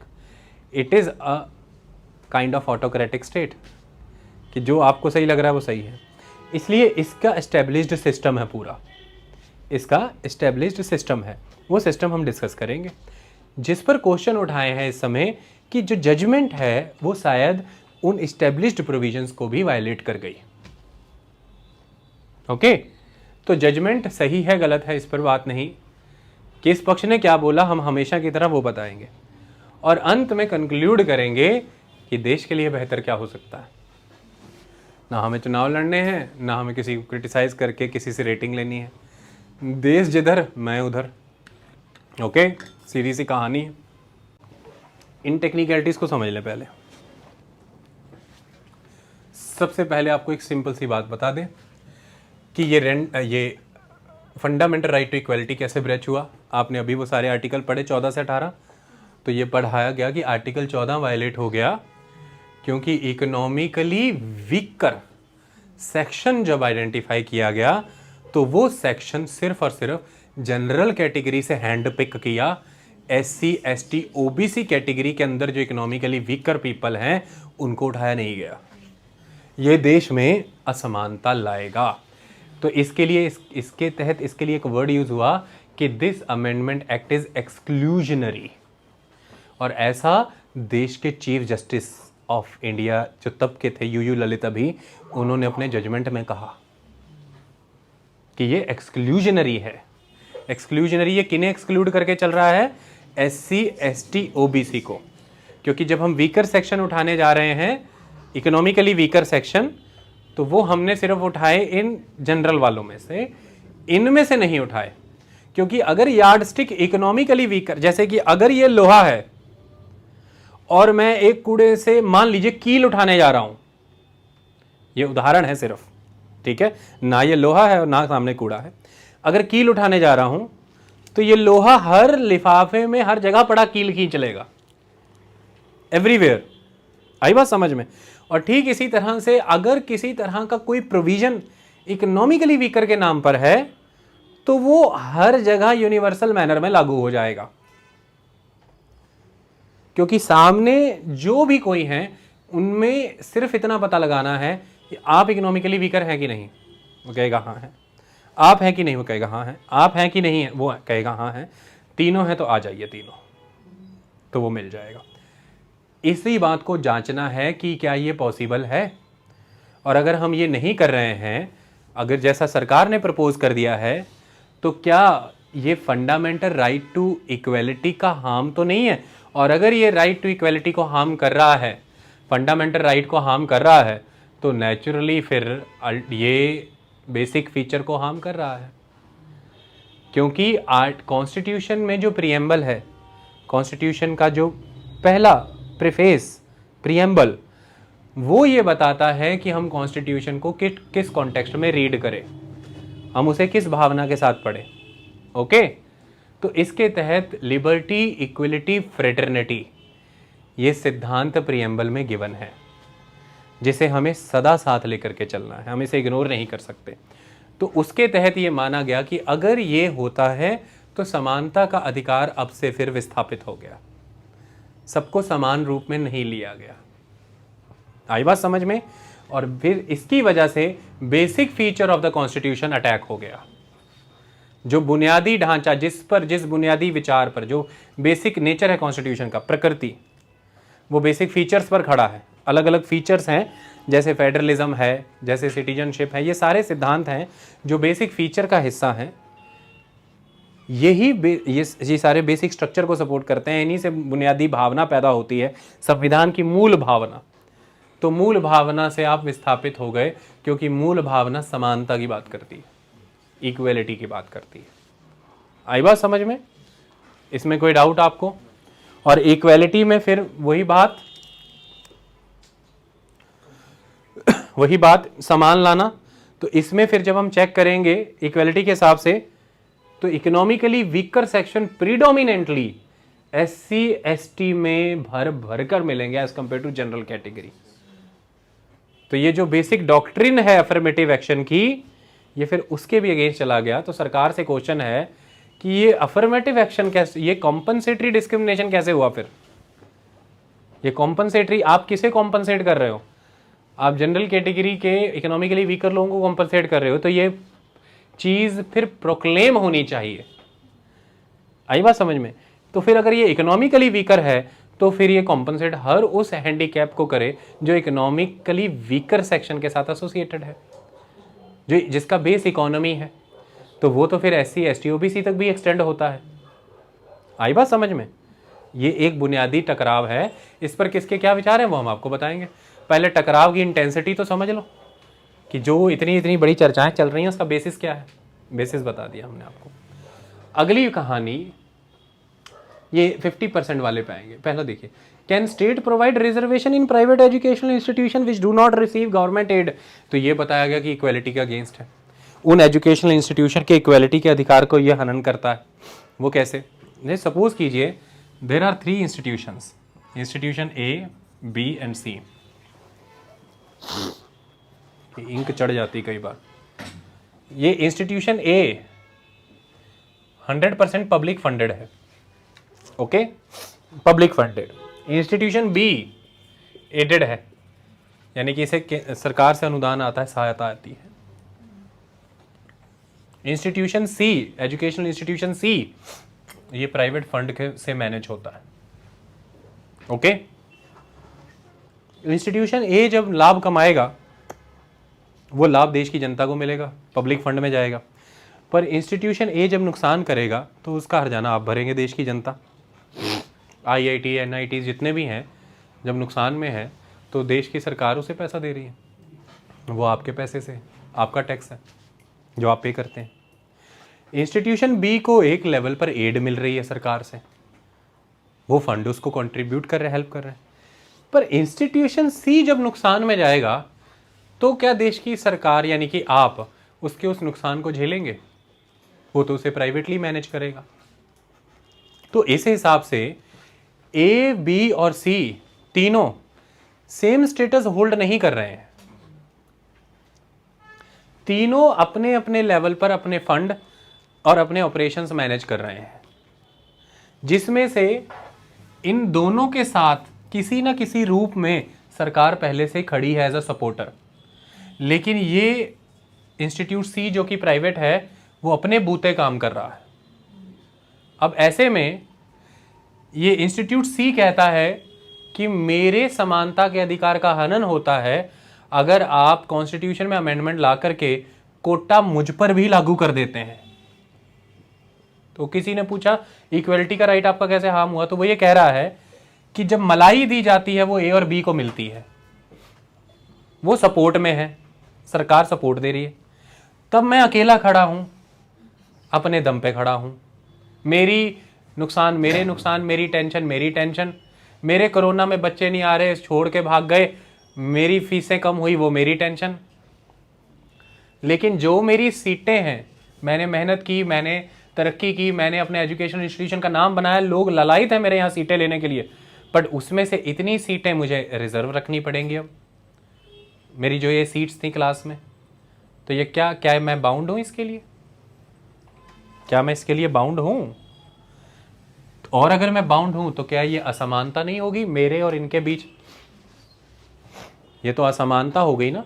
जब आप मुझे किसी मैनर में एड ही नहीं करते और मैं आपके द्वारा ओन ही नहीं हूं, तो फिर आप मुझ पर भार कैसे लाद सकते हैं?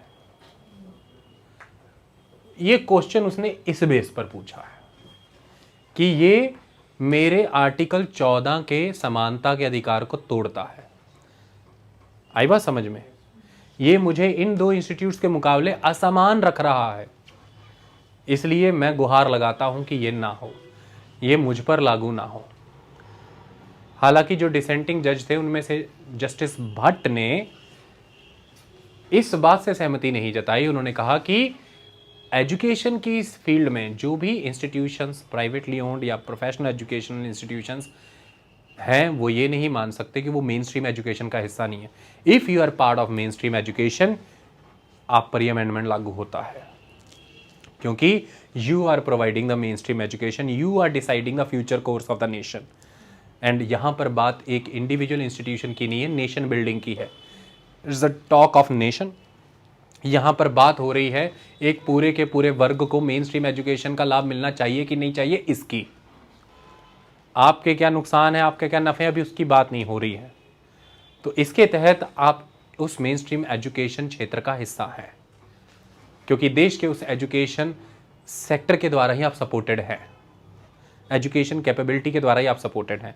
तो देश, इसको समझ लीजिए कि देश की सरकारें जब कैंपेन चलाती हैं देश का गाढ़ा धन प्राइमरी एजुकेशन सेकेंडरी एजुकेशन में खर्च करती हैं, उसी के बाद लोग एलिजिबल हो पाते हैं हायर एजुकेशन लेने के लिए, और तभी बहुत तेज़ी से फिर प्राइवेट एजुकेशनल इंस्टीट्यूशन उन एरियाज़ में ओपन होते हैं। आप मुझे बताइए कि आज से कुछ वर्षों पहले तक जालंधर में कितने का प्राइवेट एजुकेशनल इंस्टीट्यूशन थे हायर? कहीं भी नहीं थे। लेकिन आज कितनी तेज़ी से यूनिवर्सिटीज़ ओपन हुई सारी, क्योंकि लगातार चल रहे सर्व शिक्षा अभियान के तहत ग्रामीण इलाकों में शिक्षा का स्तर बढ़ गया, और जैसे ही वो हुआ तो ज़्यादा से ज़्यादा स्टूडेंट्स +2 करके क्वालिफाई हुए, आगे बढ़े, और फिर ग्रेजुएशन इनटेक बढ़ने शुरू हुए। तो ऐसे में लगातार चलाई जा रही राज्य की ही नीतियों के कारण उनके परिवार आर्थिक रूप में संपन्न होते हैं, वो लोग शैक्षणिक एजुकेशनल रूप में सक्षम होते हैं, तो वो आगे की हायर एजुकेशन लेना भी चाहते हैं और एलिजिबल भी होते हैं, और उसी का लाभ उठा करके फिर एजुकेशनल इंस्टीट्यूशंस ओपन होते हैं। और उसके फलस्वरूप आज की समय में अब सच्चाई ये है कि अगर रियल सेंस में, मैं आपको एक बात बताऊं ना, ध्यान से समझिए, what is the purpose of this compensatory discrimination provision? आप बात नहीं समझ पा रहे हैं। The compensation is the development और advancement of that section of that group जिसके लिए ये लाए हैं हम। और अब सुनो जरा ध्यान से, ये कितना बोगस होगा। देश में 100 कॉलेज हैं सिर्फ, और उनमें से 90 कॉलेज प्राइवेट हैं और 10 ही गवर्नमेंट ओन्ड एंड एडेड हैं, और ऊपर से हमने कॉम्पनसेटरी डिस्क्रिमिनेशन का कॉन्सेप्ट ला करके स्टेट ने डेवलपमेंट और advancement of the economically weaker section के लिए कोटा लागू कर दिया, और कोटा सिर्फ सरकारी और एडेड कॉलेज पे लागू किया, लेकिन वो गिनती में तो केवल 10 हैं देश में, 90 तो कोई और है। तो हमारा पर्पस तो अपने आप ही फेल हो गया इसी चीज से कि हमने प्रोविजन लागू कितनों पर किया। तो जब हम कोई चीज ला रहे हैं, जो पर्पस, जिस पर्पस से ला रहे हैं, अगर वो पर्पस ही फुलफिल नहीं हुआ, तो क्या हम थ्योरेटिकली किसी को करेक्ट होकर दिखा रहे हैं? क्या हम एक बोगस स्टेट का निर्माण कर रहे हैं? तो ये जो एक लाइन जो जस्टिस भट्ट ने बोली है कि आप नेशनल एजुकेशन मेन स्ट्रीम में हैं, आप एस्केप नहीं हो सकते इस रिस्पॉन्सिबिलिटी से, उसका इनहेरिटेड मीनिंग ये जो मैं आपको समझा रहा हूं। समझ में आई कि you are the main stake holder of that education sector. आपको ही बाहर कर देंगे तो ये तो बोगस ही हो जाएगा प्रोविजन अपने आप में। ये तो ऐसा लगेगा कि इंडियन संसद और इंडियन जुडिशरी ने बैठ करके देश के युवाओं को 10% का कोटा दे दिया और बोला अब ले लो जिससे लेना है, क्योंकि संस्थाएं तो है ही नहीं। ये बिल्कुल वैसा कि जब पंजाब में चुनाव आने के समय में कांग्रेस ने एक मुख्यमंत्री बनाए, पता नहीं अब रहते नहीं है पंजाब में, कहीं दूसरे मुल्कों में है, आप नाम जानते हैं उनका? चरणजीत सिंह चन्नी। वाह, घर घर दे विच चली गल, चन्नी करदा मसले हल। अब वो अपना मसला हल कर रहे हैं। तो वो ये कहते, हाँ उनका बयान आया था कि मुझे क्या हो गया, पिक्चर फोबिया क्या होते, एक बीमारी कुछ बताई, कहते मैं उसका इलाज करा रहा हूँ। उन्होंने ये फरमान जारी कर दिए उस समय में। उसके पहले अमरिंदर सिंह ने ये किया था कि जो महिलाएं हैं उनके लिए बसेस के टिकट्स फ्री, महिलाओं के लिए बसेस के टिकट फ्री। लेकिन प्राइवेट बसों पे लागू हुआ कि नहीं हुआ भाइयों बहनों? नहीं, वो प्राइवेट बसें बस ये भी अगर चैलेंज करें तो कोर्ट में चला जाएगा ये मसला भी। मतलब तब आम आदमी पार्टी ये कहती थी कि क्या बोगस बात कर रहे हैं, महिलाओं के लिए सरकारी बसें फ्री कर दी। सरकारी बसें हैं किधर? अब तब आई थी ना अखबार में ये लाइन कि बसें हैं ही किधर, कौन सफर कर रहा है, और है ही नहीं, नई बसें लॉन्च ही नहीं की। तो देते जाओ, जब वो चीज जमीन पे ही नहीं है तो देते जाओ। अगर वाकई ये होता तो मैं बता दूं ये भी फिर चैलेंज का पार्ट होता। महिलाएं इकट्ठी होकर कोर्ट जाती और कहती कि हुजूर सरकारी बस नाम पे कुछ है ही नहीं और हमें फ्री का कोटा मिला हुआ है उसमें सफर करने के लिए। तब हो सकता है कि कोर्ट इन बसेस को भी इंक्लूड कर लेता, प्राइवेट को। ऐसा हो सकता है, बट विद सर्टेन कंडीशंस, कि जब ट्रांसपोर्ट का मेन स्टे ही आप हैं और महिलाओं को लाभ दिया है उनकी एजुकेशन, उनकी एडवांसमेंट के लिए कि आप फ्री में सफर कर सकती हैं, पर्पस तो रिजॉल्व ही नहीं हो रहा क्योंकि सरकारी बसें तो फंसी है ही नहीं। तो या वो सरकारी वेंडर रोड ट्रांसपोर्ट कॉर्पोरेशन को ऑर्डर देते कि नए बसें जारी करिए और तब तक के लिए आप कैसे भी करके प्राइवेट वेंडर को ले आइए बीच में, ऐसा कुछ होता। तो बात समझिए, जो भी प्रोविजन लाया होता है उसका लाभ जमीन पर उतरना जरूरी है, वरना प्रोविजन कागजी होते हैं। तो इसलिए फिर प्राइवेट एजुकेशनल इंस्टीट्यूशन ये कह रहे हैं कि हम प्राइवेट हैं, हम पहले ही अनइक्वल खड़े हैं एडेड और गवर्नमेंट इंस्टीट्यूशन के मुकाबले, तो हम पर ये लागू नहीं होना चाहिए, या हमें बराबर सहायता दें। पर सहायता वो मांगते नहीं, क्योंकि फिर गवर्नमेंट रेगुलेट भी करने लगती है, तो उन्हें रेगुलेशन चाहिए नहीं। तो इसीलिए अब क्योंकि है ही वो, तो अब करें तो करें क्या। नेशनल एजुकेशन मेन स्ट्रीम में वो हैं, और उसका एक इनडायरेक्ट जवाब ये है कि उस सेक्टर को लाभकारी सेक्टर बनाने में पिछले 75 सालों के दौरान देश का गाढ़ा अरबों करोड़ रुपए लगा है, तभी वो सेक्टर खड़ा है। आई बात समझ में? तो उसमें कई तर्क आ सकते हैं कि हम अपनी कॉर्पोरेट सोशल रिस्पॉन्सिबिलिटी निभाते हैं, CSR जो हम पर 5% लगी हुई है, बाकी सब चीज़ें हम पे बैक करते हैं सोसाइटी को, वो those are the matter of discussions. लेकिन 86th कॉन्स्टिट्यूशनल अमेंडमेंट एक्ट के तहत फंडामेंटल राइट के आर्टिकल 21 के अंदर right to education article 21A add कर दिया गया है 86th कॉन्स्टिट्यूशनल अमेंडमेंट एक्ट। और उसके बाद आई 93rd कॉन्स्टिट्यूशनल अमेंडमेंट एक्ट ने यह क्लियर कर दिया था कि जो कोटा है, ओबीसी कोटे के केस में था पर्टिकुलरली, 2005 में आई थी ये, वो प्राइवेट एजुकेशनल इंस्टीट्यूशंस पर भी लागू होगा। आई बात समझ में? तो इसीलिए आप देख सकते हैं कि आरटीई के तहत, अभी पीछे एक फिल्म भी आई थी, उसमें ये इशू बड़ा हाईलाइट हुआ था, इरफान खान की इंग्लिश मीडियम फिल्म थी शायद, हिंदी मीडियम फिल्म थी शायद। वो अपने बच्चे को उन्हें एडमिशन कराना होता है एक अच्छे तगड़े स्कूल में, पता नहीं दिल्ली का होता है, लेकिन वहां पर तो कंपटीशन, पर्चियां और बहुत कुछ चलता है, पर्चियां मैंने पहले से टोकन, आरटीई के तहत सीटें खाली होती हैं। तो वो कहते हैं कि इस कोटे में सीटें हैं, तो वो कहते हैं इसके लिए क्या कहते, गरीब बनो। तो वो जाके एक झोंपड़ी गरीब बनता है, वो एक क्वार्टर में रहने लग जाता है पूरा गरीब। तो उसमें ये हाईलाइट किया गया है कि वो सीटें भी कैसे बिक रही हैं या धांधली हो रही, बट हाँ ये ऑब्लिगेशन एजुकेशनल इंस्टीट्यूशंस पर है कि उन्हें वो अमाउंट ऑफ सीट्स रिजर्व रखनी पड़ेंगी under the RTE article 21A। It is a fundamental right. 86वीं अमेंडमेंट ने यह किया है। 93rd अमेंडमेंट ने हायर एजुकेशन पर यह कोटा लागू कर दिया प्राइवेट। तो फिर अब इस पर तो विवाद है नहीं, ये चलेगा ही, ये चलेगा ही। कोर्ट उन जजमेंट्स को कोट कर देगा, तो this will go to the, but ये क्वेश्चन तो था इक्वेलिटी का, तो क्रिटिक्स इसको क्वेश्चन तो कर रहे हैं। मैंने आपको इसलिए डिटेलिंग इतनी दी कि आपको ये पढ़ करके ये कन्फ्यूजन ना हो कि ये इक्वेलिटी का क्वेश्चन कहाँ से आ गया, ये राइट टू इक्वेलिटी का मैटर कहाँ से बना। वो मांग रहे हैं अपनी राइट टू इक्वेलिटी, वो ये कह रहे हैं। आगे कहानी, can EWS reservation breach the 50% ceiling for reservation established by the supreme court. अब इंदिरा साहनी केस में सुप्रीम कोर्ट ने 50% की सीलिंग लगाई थी कि भाई इससे अबव ना जाइए। Okay, solicitor general Tushar Mehta इसके विषय में ये कहते हैं कि कॉन्स्टिट्यूशन के अंदर जो प्रोविजन है वो फ्लेक्सिबल है। कॉन्स्टिट्यूशन अपने आप में फ्लेक्सिबल एंड डायनामिक डॉक्यूमेंट है, वो ऑर्गेनिक है। बदलते समाज की बदलती जरूरतों के तहत प्रावधान बढ़ाने पड़ेंगे, उन्होंने साफ ये शब्द कहे।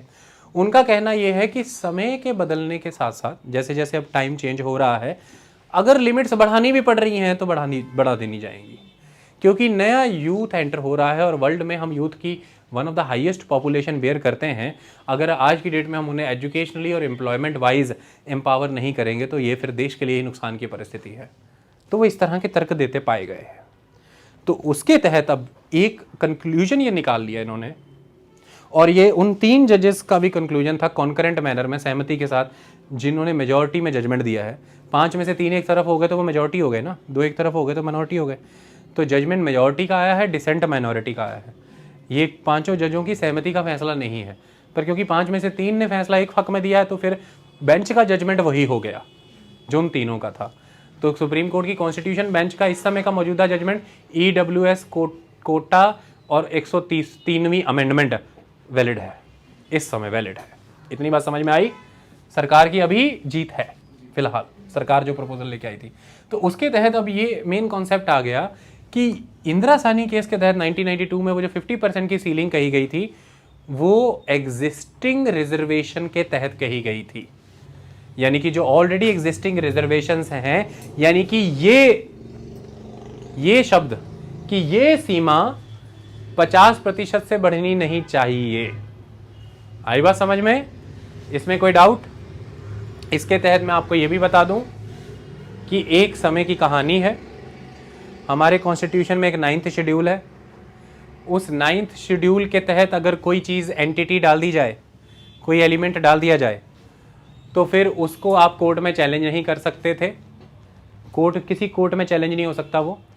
तो तमिलनाडु सरकार के द्वारा एक कानून बनाया गया था, एजुकेशन और एम्प्लॉयमेंट के क्षेत्र में कोटा 69% तक चला गया, और उनके द्वारा प्रपोज करने पर देश के अंदर संसद ने एक अमेंडमेंट पास करके उनके उस कानून को एक एंट्री के तौर में 9th शेड्यूल में डाल दिया कि अब तमिलनाडु सरकार का ये कानून जुडिशियल रिव्यू से इम्यून हो जाएगा, क्योंकि 9th शेड्यूल में डाल दी गई चीज़ें, ऐसा माना जाता था लंबे समय तक, 2007 से पहले तक, कि जुडिशियल रिव्यू में डाली गई चीज़ें 9th शेड्यूल में डाली गई चीज़ें जुडिशियल रिव्यू से मुक्त हो जाती हैं, न्यायालय उसका पुनरावलोकन नहीं कर सकती, ऐसा कहा जाता था। तो इसलिए उस समय में उन चीज़ों को उठाया और डाल दिया गया सीधा 9th शेड्यूल के अंदर, एंट्री 257 आई गैस, और उसे तमिलनाडु एक्ट कहा गया है, जिसके तहत 69% तक कोटा है। ये मैं आपको बता दूं, ऑलरेडी एक्सेप्शन एग्जिस्ट करती है। और वो केस चैलेंज है, 2007 में एक कोहलर का केस आया, जिसके तहत कोर्ट ने ये कहा कि केशव नंदा भारती केस 1973 के तहत ये तय हुआ है कि संविधान का कोई भी हिस्सा अमेंड किया जा सकता है, ये तय हो गया। साथ ही ये भी तय हो गया कि जो भी परिवर्तन आए वो बेसिक फीचर को हार्म नहीं करने चाहिए। तो इसके तहत 9th शेड्यूल भी इम्यून नहीं है। अगर उसमें भी कुछ ऐसा डाल दिया है आपने जो बेसिक फीचर को हार्म करता है कॉन्स्टिट्यूशन के, उसका भी रिव्यू कर लेंगे, टेंशन मत लीजिए। तो इसके तहत तमिलनाडु का वो एक्ट इस समय सुप्रीम कोर्ट में पेंडिंग चल रहा है। कब का एक्ट, और 2007 तक यही मान के चल रहे हैं सारे कि 9th शेड्यूल में कुछ भी फेंको, कोई टच नहीं करेगा, कोई कोर्ट नहीं आएगा। लेकिन 2007 के कोर्ट के एक जजमेंट ने उसका भी भाग्य बदल दिया, और वो अभी चैलेंज के अंदर चल रहा है सुप्रीम कोर्ट के अंदर।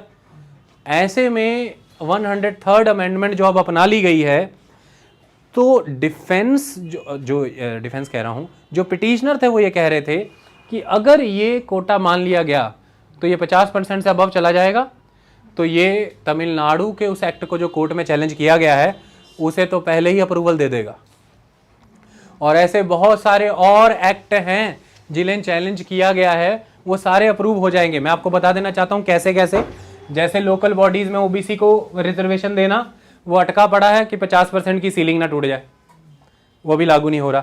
जैसे एग्रेरियन क्लास को एक नया सेक्शन मान करके कोटा देना, ऐसी मांग थी, वो अटका पड़ा है क्योंकि 50% की सीलिंग ना ब्रेक हो जाए। आई बात समझ में?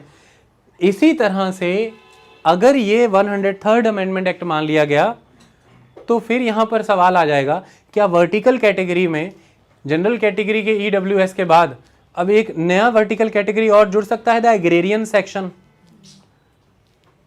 सेक्शन। मतलब इस तरह से वर्टिकल एंट्री के वाया कितने और एंट्रियां जुड़ सकती हैं, इसमें कितने और सेक्शन जुड़ सकते हैं, ये सवाल है।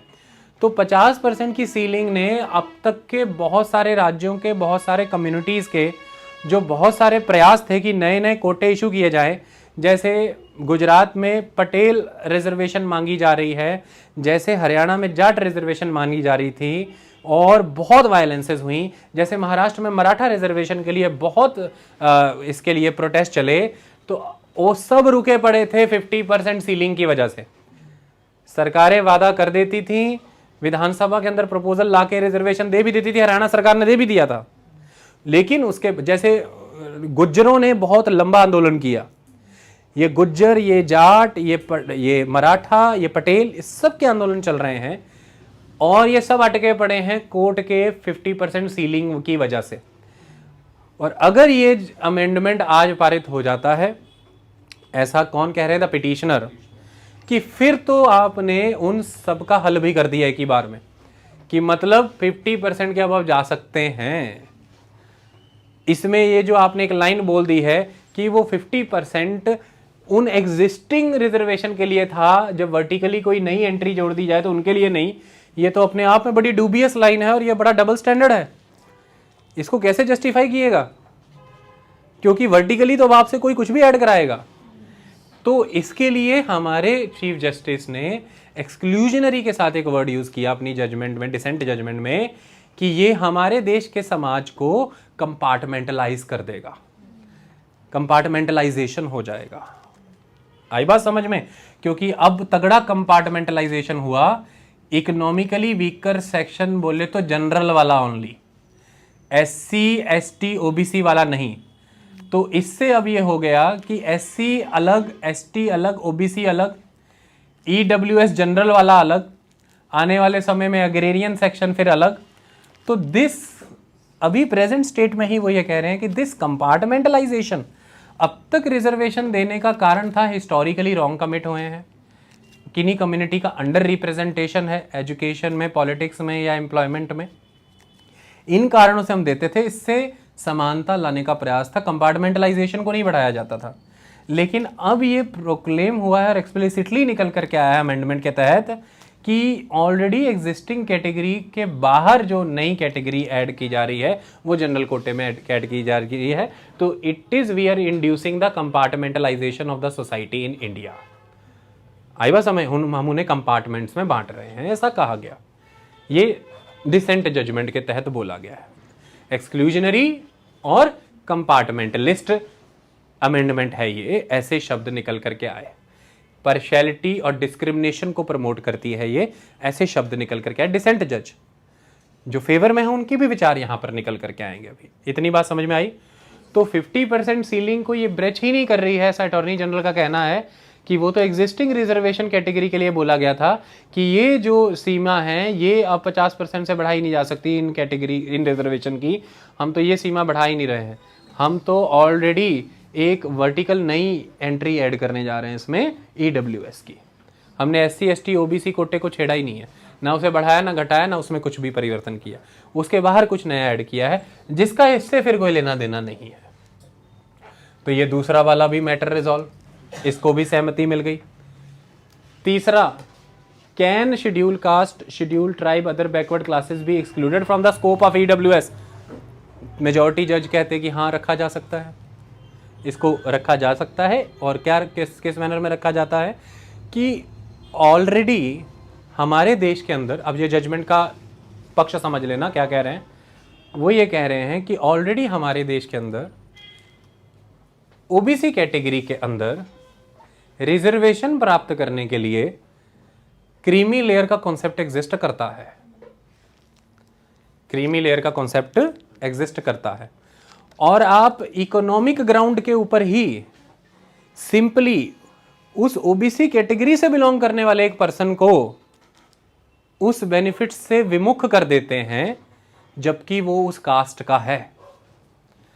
OBC कास्ट बेस्ड रिजर्वेशन है ना, it is a caste based reservation, और economically weaker section is a class based reservation. EWS कौन सा रिजर्वेशन है? Class based. अब तक हमारे देश में रिजर्वेशन किस बेस पे मिलता था? Lineage, caste, creed. तो आपसे अगर कोई मेंस में क्वेश्चन पूछे कि it is a change in the regime, हमारा अफर्मेटिव एक्शन रिजिम में ये एक तगड़ा परिवर्तन आ गया कि उसका बेस ही बदल गया। लीनिएज, कास्ट, क्रीड से हट करके हम किधर आ गए? The class. लीनिएज और कास्ट, क्रीड और क्लास का फर्क अभी समझा दूंगा, समझ लेना। तो पहले वो ये कह रहे हैं कि अगर इकोनॉमी के बेसिस पर किसी को लाभ लेने से रोका जा सकता है जबकि वो सेम OBC कैटेगरी का है, तो फिर इकोनॉमी ही के बेसिस पर सेम फिनोमेना फॉलो करके किसी को लाभ ले दिया भी जा सकता है जबकि वो सेम जनरल कैटेगरी का है। तो वो ये तर्क देते हैं कि OBC कैटेगरी से बिलोंग करने वाला प्रत्येक व्यक्ति OBC कैटेगरी को रिप्रेजेंट करता है। OBC कैटेगरी से बिलोंग करने वाला प्रत्येक व्यक्ति, एक सिंगल व्यक्ति OBC कैटेगरी को रिप्रेजेंट करता है। रिप्रेजेंटेटिव होने के बावजूद भी उसे OBC कैटेगरी का लाभ नहीं मिल रहा है क्योंकि वो इकोनॉमिकली अब स्ट्रेंथन हो गया है। वो क्रीमी लेयर है, 8 लाख रुपए वाली लिमिट के बेस पर वो उससे अबव चला गया है।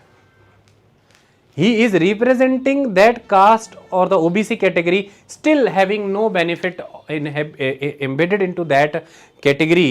Why? Because the reason is exclusively economic. No other reason. Reason is exclusively economic, क्योंकि हम ये मान रहे हैं कि इसकी ये बेटर इकोनॉमिक पोजीशन इसको बेटर एजुकेशनल फैसिलिटी दे देगी। पर क्वेश्चन आता है ये बेटर सोशल पोजीशनिंग कैसे करेगी। ये डिबेट बहुत लंबे समय तक रही थी। पता है आपको कि ओबीसी कैटेगरी के तहत शूद्र आते हैं ना, ब्राह्मण क्षत्रिय वैश्य शूद्र, देश में 4 वर्ण थे। इनके बाहर 5वां वर्ग था, वो था आउटकास्ट, अवर्ण, वर्ण के बाहर अवर्ण। तो वो कौन हो गए? दलित। वो कौन हो गए? दलित, जो आज की डेट में कौन है? SC, schedule caste. लेकिन शूद्र का क्या हुआ फिर? वो हो गए ओबीसी। तो शूद्र भी तो सोशली एक्सक्लूडेड रहे हैं बहुत सी प्रक्रियाओं से हिस्टोरिकली। तो इकोनॉमिकली बेटर होने कारण वो जो उनका सोशल एक्सक्लूजन रहा वो रिकवर कैसे होता है, ये भी एक क्वेश्चन रेज कर दिया गया। आई बात समझ में? आज भी आपके सामने बहुत सी कम्युनिटी आ जाएंगी, कारपेंटर तरखान आ जाएंगे, कुम्हार आ जाएंगे, लोहार आ जाएंगे, सुनार, ये सब आ जाएंगे। They all the artisans in this country, ये they are the Shudras, they are the OBCs. आई बात समझ में? और आज भी उनके साथ जो सामाजिक हैंडीकैप अटैच थे वो तगड़े मैनर में अटैच्ड हैं, ऐसी कोई बात नहीं है। तो इकोनॉमिकली सुपीरियर हो जाना उनको बेटर एजुकेशन देता है, ये बात तो जायज़ है, ऐसा मान लिया जा सकता है। लेकिन सोशल हैंडीकैप अभी भी कुछ ना कुछ जुड़े हुए हैं। लेकिन कोर्ट के मेजॉरिटी जजमेंट का यही फैसला था कि भाई अगर सेम कैटेगरी, एक कैटेगरी को रिप्रेजेंट करने वाला एक व्यक्ति उस कैटेगरी को मिलने वाले लाभ नहीं ले रहा क्योंकि आर्थिक रूप में संपन्न है, इसी तरह से इस जनरल कैटेगरी को बिलोंग करने वाला व्यक्ति इस कैटेगरी को रिप्रेजेंट करते हुए भी कुछ एक्सेप्शनल लाभ ले सकता है क्योंकि वो आर्थिक रूप से कमजोर है। क्रीमी लेयर का मेथड तो ऑलरेडी देश में एग्जिस्ट है, वो ये मान रहे हैं। और वो क्रीमी लेयर का फॉर्मूला वो कहते हैं कि एक बहुत ही रॉबस्ट मेथडोलॉजी से डिराइव किया गया है 8 लाख रुपए की लिमिट।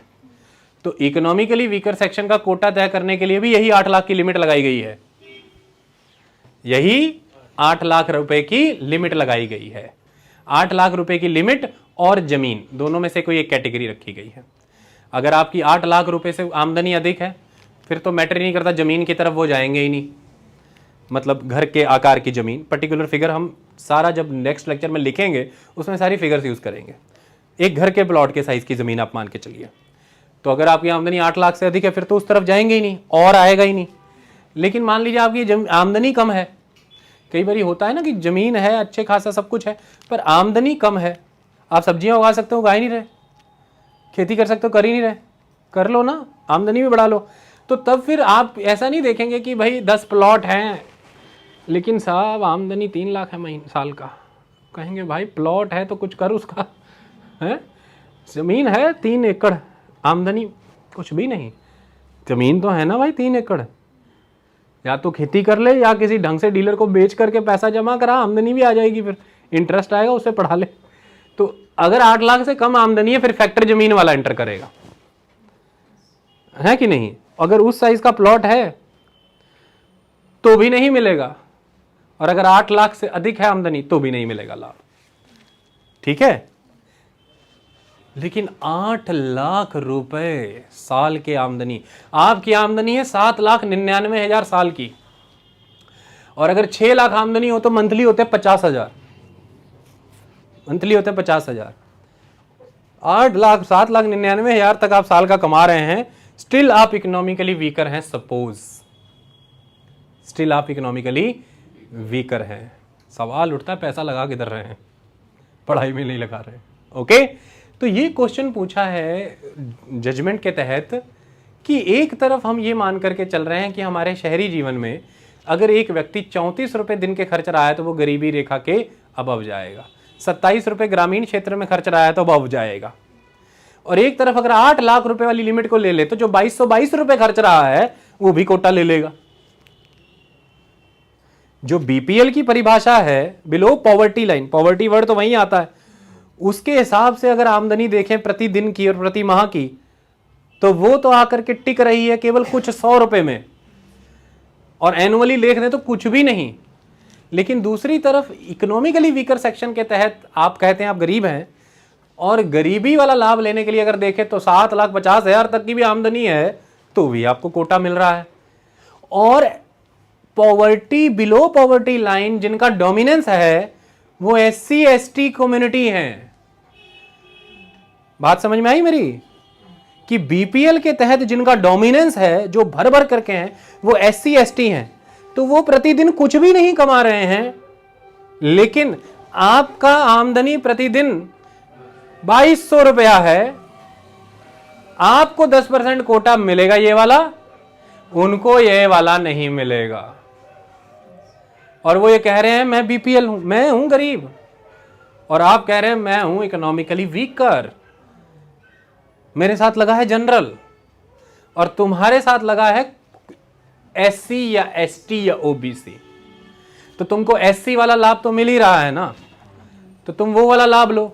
तो वो आगे कहता है कि साहब मुझे एससी वाला लाभ मिल रहा है, पर मैं एससीओं में भी तो बड़ा पिछड़ा हुआ हूं, मैं अकेला एससी नहीं हूं, मैं गरीबी रेखा के नीचे वाला एससी हूं साहब, आप बात को भी तो समझिए। तो एससीओं के तहत भी जो मेरा रिजर्वेशन है 15%, उसमें भी तो मैं तो गरीबी रेखा के नीचे हूं ना, असली खिलाड़ी तो गरीबी रेखा के नीचे वाला मैं हूं, और ये वाला कोटा गरीबी के हिसाब से मिलने वाला है ना। तो इसके लिए तो देश अगर गरीबी के हिसाब से कोई कोटा दे रहा है तो क्वालिफाई तो मैं होता हूं। जो मैं एससी हूं वो तो जो ऐतिहासिक रूप से मेरा उत्पीड़न हुआ है उसके दम पर कोटा मिला है। आप मेरे उस कोटे से इस कोटे को डिनाई कैसे कर सकते हो? वो कोटा तो मैंने किसी शौक से नहीं लिया, वो तो जो ऐतिहासिक रूप में हम पर सामाजिक उत्पीड़न हुआ है उसकी परिस्थिति से हम सोशली, एजुकेशनली, इकोनॉमिकली डिप्राइव रहे हैं, उसके वजह से मैं आज इस परिस्थिति में हूं। लेकिन आज की वाकया परिस्थिति के बेस पर आप एक कोटा देने जा रहे हैं, उसके लिए पैमाना रखा है आपने इकोनॉमी। वो सच तो यही है ना कि मैं इकोनॉमिकली वीकर हूं। आप समझ क्यों नहीं रहे हैं बात को? यानी कि मुद्दे की कहानी यह है कि सपोज करिए कि मुझे जो कोई बीमारी भगवान ना करे मिली है, वो जेनेटिकली मिली है, उसका तो कारण मैं नहीं हूं, तो मिली है। लेकिन अभी जो आप बात कर रहे हैं बीमारी फेफड़े की, जो हमारे समाज ने जो पोल्यूशन अभी किया उसकी वजह से मिली है, जो गैस लीक हुई उस फैक्ट्री से, उसका सबसे ज्यादा गैस मेरे अंदर गया है। सरकार मेरा फेफड़ा पहले साफ करिए। तो सरकार कह रही है यार तुम्हारा रूटीन बॉडी टेस्ट होता है ना उधर वाले कोटे में, महीने में एक बार फेफड़े साफ होते हैं ना उधर, तब तक उधर का ही वेट करो, इधर अभी नहीं होगा तुम्हारा। मेरी बात समझ में आई? कि जो हिस्टोरिकल रॉन्ग कमिटमेंट हुए उसकी वजह से मेरे पास एक कोटा है, वो अलग बात है। लेकिन जो आज की परिस्थितियों के तहत आर्थिक रूप में असंपन्न लोग हैं उसके तहत आप एक कोटा इशू कर रहे हैं, उसमें तो मैं टॉप पे खड़ा हूं, असंपन्नता में मैं टॉप पे खड़ा हूं। आप मुझसे नीचे गए और 10वें पायदान पर एक आदमी खड़ा था, उसे उठा के लाए, इसको देना है। तो मैंने पूछा क्यों हुजूर, तुम्हारे पास तो एससी कोटा है। तो हुजूर 75 सालों में फिर मैं बाहर क्यों नहीं आया गरीबी से? मैं ही आज भी आप ही के डेटा के मुताबिक, आप ही के एनएसओ के सर्वे के मुताबिक मैं ही इस पिनेकल के टॉप पे खड़ा हूं। 75 वर्ष जो कोटा मुझे बाहर नहीं ला पाया हुजूर, आप अंदाजा लगा लीजिए कोटे की सबसे ज्यादा जरूरत किसे है। इसको कोई कोटा नहीं था तो भी आप इसे 10वें पायदान से लेके आए। मेरे पास कोटा था, मैं तब भी पहले पे खड़ा था, मुझे पहले लीजिए। लड़ाई का कारण समझ रहे हो? बहस बोगस है कि जायज है? यूयू ललित अगर डिसेंट कर रहे हैं तो किसी कारण से कर रहे होंगे, लेकिन जिन जजेस ने मेजॉरिटी जजमेंट दिया उन्होंने भी अपने कारण दिए हैं। लेकिन बहुत सी चीजों पर इस बार विचार नहीं हो पाया है, उस पर बात करनी। मेरी बात समझ में आई? अगर एससी कोटा 75 वर्षों में परिस्थिति बदल पाया तो दुनिया भर के सर्वेज में, एनएसएसओ के सर्वे में और अलग अलग कमेटियों की रिपोर्ट में मेजॉरिटी पॉवर्टी लाइन के नीचे, अनइंस्टीट्यूशनल डिलीवरीज के अंदर, माल न्यूट्रिशन के अंदर, एनीमिया के अंदर, चाइल्ड अब्यूज के अंदर डोमिनेंस एससी एसटी का फिर क्यों है? और जिन्हें कोटा दिया ही नहीं है इकोनॉमी वाला अभी कोई, जिस जनरल कैटेगरी को, वो उन फिगर्स में कहीं दिखते क्यों नहीं है? ये क्वेश्चन पूछा है क्रिटिक्स ने कि वे फिगर में नहीं दिखते हैं, फिगर में दिख जाने चाहिए थे। आर्थिक रूप में कमजोर होना नेचुरली आपकी एजुकेशन और कोचिंग को प्रभावित करता है। आप बेटर कॉलेजेस में नहीं जा पाते, बेटर कोचिंग नहीं ले पाते, और फिर नेचुरली इससे आपके एम्प्लॉयमेंट सिनेरियो हार्म होते हैं, सही बात है। लेकिन यहां पर कोर्ट ये बोलता है, डिसेंटिंग जजमेंट ये बोलता है और क्रिटिक्स ये बोलते हैं कि इकोनॉमिक कंडीशन म्यूटेबल है, चुप कराई जा सकती है, और ये ट्रांजिएंट है, ये परिवर्तन योग है। यानी कि एक पीढ़ी में अगर कुछ गरीबी है तो अगली पीढ़ी बेहतर करके अमीरी में जा सकती है, ये हो सकता है। लेकिन SC ST कोटा ऐसा नहीं है। आप जन्म से ही दलित होते हैं और heredity to heredity, lineage to lineage, ये कंटिन्यू होता है। बात को समझिए, ये ट्रांजिएंट नहीं है, ये म्यूटेबल नहीं है। आप सरकारी योजनाएं चला करके इसको बंद नहीं कर, इसको मौन नहीं करा सकते। जो आप एक SC पर्सन को और एक जनरल पर्सन को, सपोज कीजिए 2 पर्सन करें, एक जनरल और SC, दोनों को इकोनॉमिकली स्ट्रेंथन कर दीजिए। जनरल को अब समाज में कोई समस्या ही नहीं है, ओके रिपोर्ट खड़ा है वो, क्योंकि जनरल तो वो पहले से ही था, स्वर्ण था। लेकिन SC अभी भी वो सारे सोशल हैंडीकैप बियर करेगा जो बाय बर्थ उसको मिले हैं, क्योंकि वो एक स्ट्रक्चर्ड सोसाइटी में जन्मा है, जिस सोसाइटी का ढांचा जाति व्यवस्था नाम की सामाजिक संस्था ने तय किया है। So in this structured society which is backed by the social institution which is caste, आप मुक्त नहीं हो सकते अपने जन्म से मिली उस जाति से और उस जाति से साथ मिले उन हैंडीकैप से। तो दोनों को 10-10 लाख दीजिए, अगले ही मिनट दोनों का स्टेटस पता करिए सोसाइटी के अंदर, उसकी इकोनॉमिक सिचुएशन कर दी आपने इंप्रूव, अब तो वो बाकी तो सब मामला ओके। लेकिन ये 10 लाख लेके आज भी दलित है, ये सच है, इस पर बात होनी चाहिए। तो वो ये कह रहे हैं कि जो चीज योजनाओं के माध्यम से, प्रोग्राम्स के माध्यम से, पॉलिसीज के माध्यम से रेक्टिफाई हो सकती थी, यानी कि इकोनॉमिकल वीकरनेस या फिर उन सेक्शन को बेटर एजुकेशन देना, स्कॉलरशिप प्रोग्राम्स के वाया हो जाती, उसके लिए अफर्मेटिव एक्शन के तहत रिजर्वेशन को मोड क्यों बनाया? यह भी एक बोन ऑफ कंटेंशन है कि अफर्मेटिव एक्शन लेके आना है, पर उसके मीन्स क्या रहेंगे? क्या reservation is the only solution? आप रोजगार योजना ला सकते थे, आप शिक्षा योजना ला सकते थे, आप किन्हीं भी मैनर में कोई सपोर्ट प्रोग्राम दे सकते थे। मैं आपसे एक बात पूछता हूं, माइनॉरिटीज को स्कॉलरशिप नहीं आता हायर एजुकेशन में, कॉलेजेस में आता है, कई बार रेगुलर नहीं आता लेकिन लगा हुआ है, देयर आर स्कॉलरशिप प्रोग्राम्स। अच्छा चलिए उसको छोड़िए, आप सबको JRF क्लियर करने पर PhD के लिए स्टाइपेंड नहीं आता है, तो आता तो है, इसलिए JRF क्लियर करने की सब में लालायित होते हैं, सबकी स्टाइपेंड आएगा। इसी तरह से गरीबी जन्मजात मुद्दा नहीं है, गरीबी से प्रॉब्लम यही आ रहा है कि आपका एजुकेशन पुअर हो रहा है।